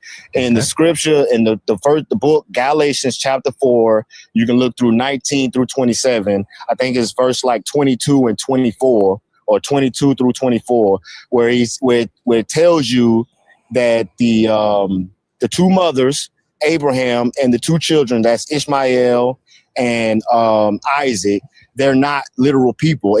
They're non-literal people. It's a metaphor. Because of that, you can clearly see where Abraham and everybody that falls in that lineage cannot exist if these people, this first family doesn't exist. If they're non-literal, none of them could have existed. Nobody in that lineage could. So that's backwards and forwards. They start at Abraham and go all the way down to Jesus, and then anybody who's saying they're part of that lineage from there. Based on that, which is a fact from the Bible, according to the Bible, based on that, Jesus couldn't have quoted anybody. Okay, cool. Yeah. All right, y'all. Let's go ahead and keep it pushing. I don't think we have any more opposition, so let's just go ahead and chill and talk. All right. So, Lords, how you been doing? How you been doing, Lords? I'm all right. How you been doing, Volson? Not too bad. A little bit just a little annoyed for the past couple of days because I've had the same person who harassed me on my Facebook talking about he's gonna come debate me. Finally came and completely shit the bed. Of course. Because if you tell them, like we were on Be Easy's live earlier, when you tell someone, give me evidence of your God outside of personal testimony, they have nothing. They are like Whitney Houston. They have nothing. Nothing. Right? Because they want to tell you, oh, I saw God and he came and tickled my toes and that's how I know he's real. They have nothing. It's always nothing. And the thing is, our conversation even went beyond that. It went into reparations, crime, all that good stuff, right? And it's so hilarious because there's a video on it. I have a clip on it on my page. Oh, I saw that. Watch. So that's who you were talking to. Yeah, that's who I was talking to. Yeah, that guy. So now yesterday, I think I'm put out the whole video of sometime this week, but he literally says that black people spend like 60% of our income on drugs. And I'm like, bro, how will we even pay our rent if that's the case? Oh my like, God, insane. It's completely insane. I mean, I wonder where he got those statistics from. That's what I asked him. And guess what? You're like, oh, I seen it. It's my personal experience. Oh, like, well, yeah, no, we can't verify that because you can lie about everything. Exactly. Right? Like that makes sense. That makes sense. It makes sense that he did the same thing about personal testimony when it came to his God, because everything that he would say from then on is going to be personal testimony. Oh, I saw a bunch of people wasting money during the pandemic. Therefore, black people getting reparations, they'll just waste the money. Like, bro, that's not how this shit works. I know, but even if they do, who cares? Yeah, it's their money to waste, right? Yeah, go back into the economy. If you give every black person $100,000 today and they spend it on coke and hookers, that was their fault. Other people, smarter people, are going to spend it on building their business up. Yeah, I mean, that's what they're going to spend it on. No, but the thing is, either way, right? If you give 13 million people $100,000, that is going to spur your economy, right? That's like, people do not realize that.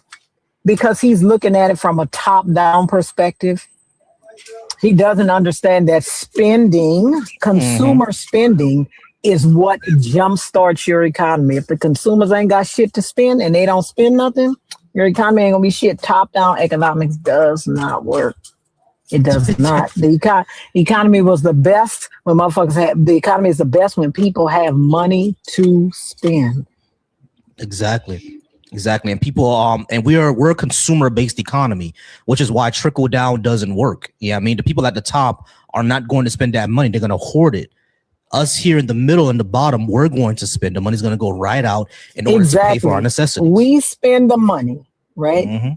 You spend the money, right? The demand is higher.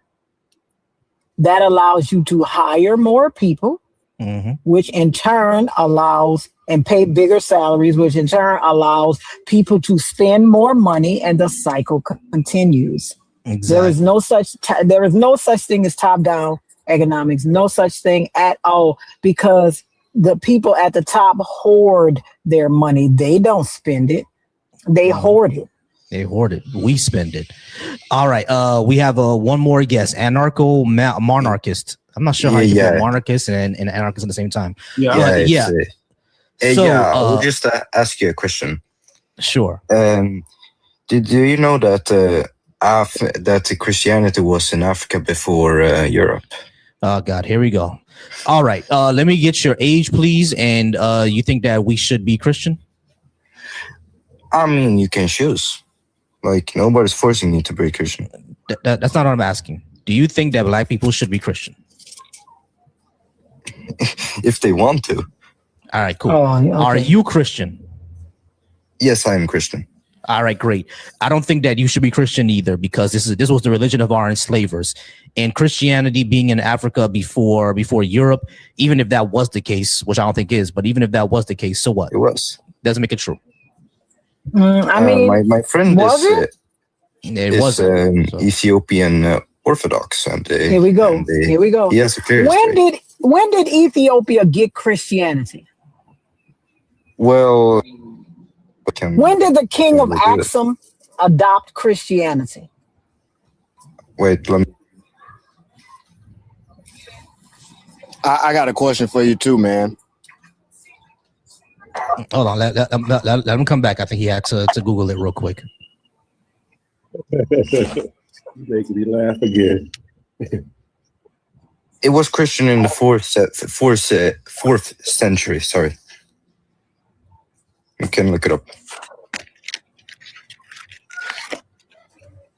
All right, so this is my question for you. All right, so and Anarcho, sure, the king of Aksum adopted Christianity somewhere around the 4th century. I know. So what makes you think it was in Egypt? Do you know that the Romans controlled southern Egypt in the 1st century? Yeah, but it spread non-violently. No, but do you know that the Romans controlled controlled southern Europe in the 1st century? And Christians were in southern Europe in the 1st century? Yeah, they were missionaries. Yes, they were missionaries in southern Europe in the 1st century. When is the 1st century? Like 0 to 180. Is it before the 4th century? Yeah, but it was one of the first Christian nations also. That's not what you said, though. That's not what you said. You said that it was in Africa before it was in Europe. And it was only missionaries. Yeah. No. Who was the first bishop? Who was the first bishop? Who was the first bishop of Ethiopia? Who was the first bishop of Ethiopia? Let me look. He's gonna go look. All right, so Anarcho, come back. You don't have to go look. Come back. Just come back real quick. Just come back. All right. You don't have to go look. Listen. Sure. This is our point. Greece adopted Christianity in the 1st century. Greece is famously in Europe, so that means Christianity was in Europe before Africa. All right, fine. I'll give you that, but you have to admit that Ethiopia was one of the first Christian nations. Armenia was the first. They may have been the first. Who translated their Bible into Ge'ez? Who did that? Do you know that? I do know. Okay. His name is Abba-Garima. Who was Abba-Garima? He was the son of a Roman emperor. Mm-hmm. Yeah, I'm gonna need y'all to stop doing this. The Ethiopian king converted. And also, the majority of Black people in the U.S. are from West Africa. How long do you think it would take to get from Ethiopia to Ghana on a camel? A pretty long time, I guess. Where was Christianity? When you go to Genesis 10 and you read the Table of Nations, I want you to tell me if you see a West African country in that Table of Nations. Well, a South African country, a Central African country in that Table of Nations. Yeah, you won't. So, Anarcho, number one, Christianity was not in Africa before it was in Europe. And number two, yes, Ethiopia was an early adopter. So what? That doesn't make the religion true. It doesn't change the fact that Christianity is still the religion of our enslavers. Because again, like Lord's pointed out, we are from Central and Western Africa, which took the brunt of the Atlantic slave trade. Okay. But hold on. My thing is, when y'all come up here talking about Ethiopia, y'all should know everything about Ethiopia and Christianity. You should know what the Garima Gospels are. You should know all of these things. Lord shouldn't have to, be teaching you anything. You should know. His claim. He said his friend was Eastern Orthodox. It's not even his information. Oh, yeah. In addition to that, if you if you think about one thing, the contingent character for the Christian religion is Jesus, correct? So there's a verse in the Bible where it says that if Christ did not rise, then our preaching and our faith is in vain. Because Jesus is the primary character that is being related to as far as the Christ, if Jesus didn't exist, then that debunks the whole religion in itself. And again, the Bible truly debunks the existence of Jesus himself. So if it's not real, that's like believing in Santa Claus, the Tooth Fairy, etc. If it's not real, you know, you just following a religion just because ultimately I truly think that it's based on associations, not because it's spiritual or it has any other thing like that. It's all about community. Association. Right. Yeah, it's all about the community, because whenever you meet people who are afraid to leave Christianity, they all say the same thing. They don't want to lose their people that they're with. Right. You absolutely right. I said this on Skepticals Live yesterday, especially where I am, I'm completely isolated. Everybody has like a hive mind mentality, even professionally, even though I talk about the weather and shit like that, but they try to slip religion in. People here, once you have really delved and really clung to this religion, it handicaps you. There's people that if you don't believe what they believe in, they be ready to fight you. One of my worst encounters, because I know people look me up all the time and they ain't supposed to, but they do. One of my worst encounters, I was at an internship, and I'm not a morning person. I'm really bitchy in the morning, and I try not to speak to nobody in the morning. And there, I had an older white lady in hospice and palliative care in Flower Mound, Texas, and she was like, "Oh, it's a beautiful day, Miss Chelsea." She didn't say Miss Chelsea, but it's a beautiful day. You know, ain't God good? God is good. I said, "Man, I don't believe in all that mess. Like, I don't believe in all this shit." She said, "Well, you know what? Since you don't believe in my Jesus, how about I should cut your pretty little Nigger head off like John the Baptist and put it on a platter. Put it on a platter like John the Baptist." And I was so shocked. I truly thought she was a sweet old white lady. I ain't never heard nobody say no shit like that. You're in palliative care, miss. Let's see who lasts the longest. But shit, that shocked me. I was like, bitch, what? You got to write a story. You got a book. You got a book in you. I told you that.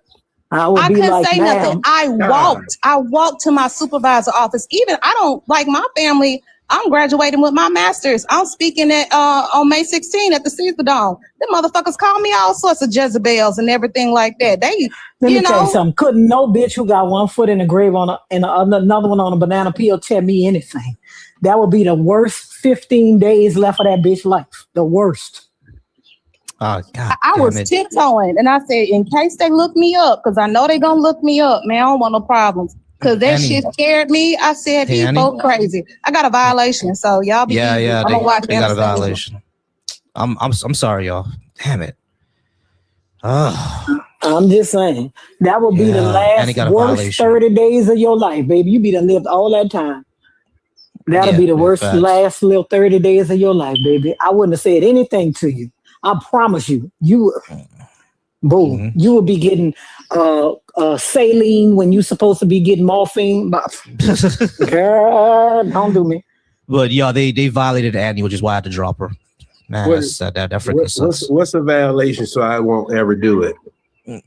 Basically, TikTok says that. I mean, we don't know. They do it for whatever reason they feel like doing it. We don't know what it is. Sometimes you could just be sitting there talking about nothing. They're gonna violate you. We don't know. They're gonna violate you, yeah. Basically, they said, oh, she was spreading hate speech. I don't see how she was. Probably some sensitive motherfucker who reported her, but she wasn't spreading hate speech at all. I don't know why. Sorry, Annie. You know how TikTok is. It's if you don't if I didn't remove her, they would have suspended their entire life. So, but I'm getting out of here in the next 5 minutes. You know, me and wifey gotta go grocery shopping. Anarcho, did you have anything else for us? Because we don't believe that black people should be Christian. I don't think anyone should be Christian, to tell you the truth. But in your opinion, specifically, why should black people be Christian?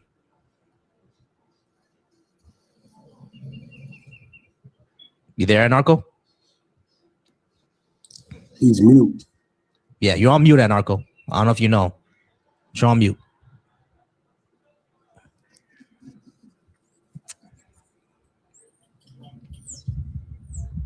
All right.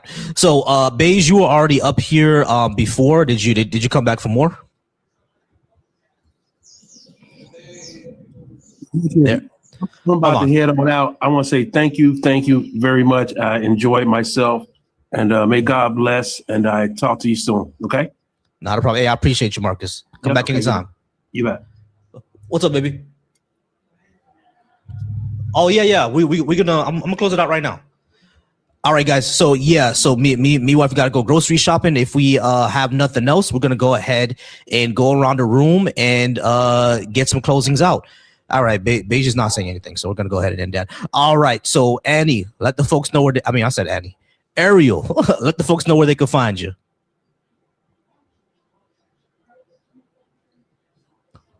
Ariel, what the hell's going on today? Can y'all hear me? We can, but sometimes she's still on mute. Yeah, she's still on mute. I don't think she hears it. All right, cool. No problem. Lords, let the folks know where they could find you. You can find me anywhere on any Atheist Live. We're gonna convince you to go live on your own page one day. One day I will. One day I will. One day she will, y'all. And Ram, I do appreciate you being up here. Do you do lives as well? No, I'm actually I actually was just listening to the conversation, and I clicked in to join. So I appreciate you having the conversation, and that's it, man. All right, not a problem. I appreciate you being here. Ariel, I'm not sure where she is right now, but y'all could. Oh, there she is. I was gonna go ahead and end off the live, Ariel. I was gonna let tell the people tell everyone to let them know where they can find you. Okay, yeah. I do lives every Sunday. We have one tonight, 6 p.m. Everybody in the chat is Petty Idol's birthday, so y'all come through so we can celebrate her and do some games tonight. But yeah, every Sunday here on TikTok, y'all can find me 6 p.m. Central. Awesome. Hey, W Petty Idol. All right, y'all. So W Petty Idol, and we'll definitely be there to support. But y'all, I appreciate all y'all today. Gonna just drop you real quick, Ariel. Appreciate y'all for being here. We did get to 46K likes, y'all. Big W on the likes. Big W on the views as well. We reached at least 2,000 views on every single one of my platforms. I really appreciate that, y'all. Shout out to the Black Atheist Coalition. Shout out to the Deconstruction Junction. And definitely shout out to my channel, Volsy Thoughts. Shout out to Resist. Shout out to Why Weed. Shout out to Libra and to Here for being the amazing mods and being on my mod team. Y'all, I appreciate all y'all being here. I always end these lives by saying every man should be soft. That means secure, affectionate, wise, flexible, and thoughtful. Every man should be soft. I appreciate y'all. We're going to go ahead and end this off right now.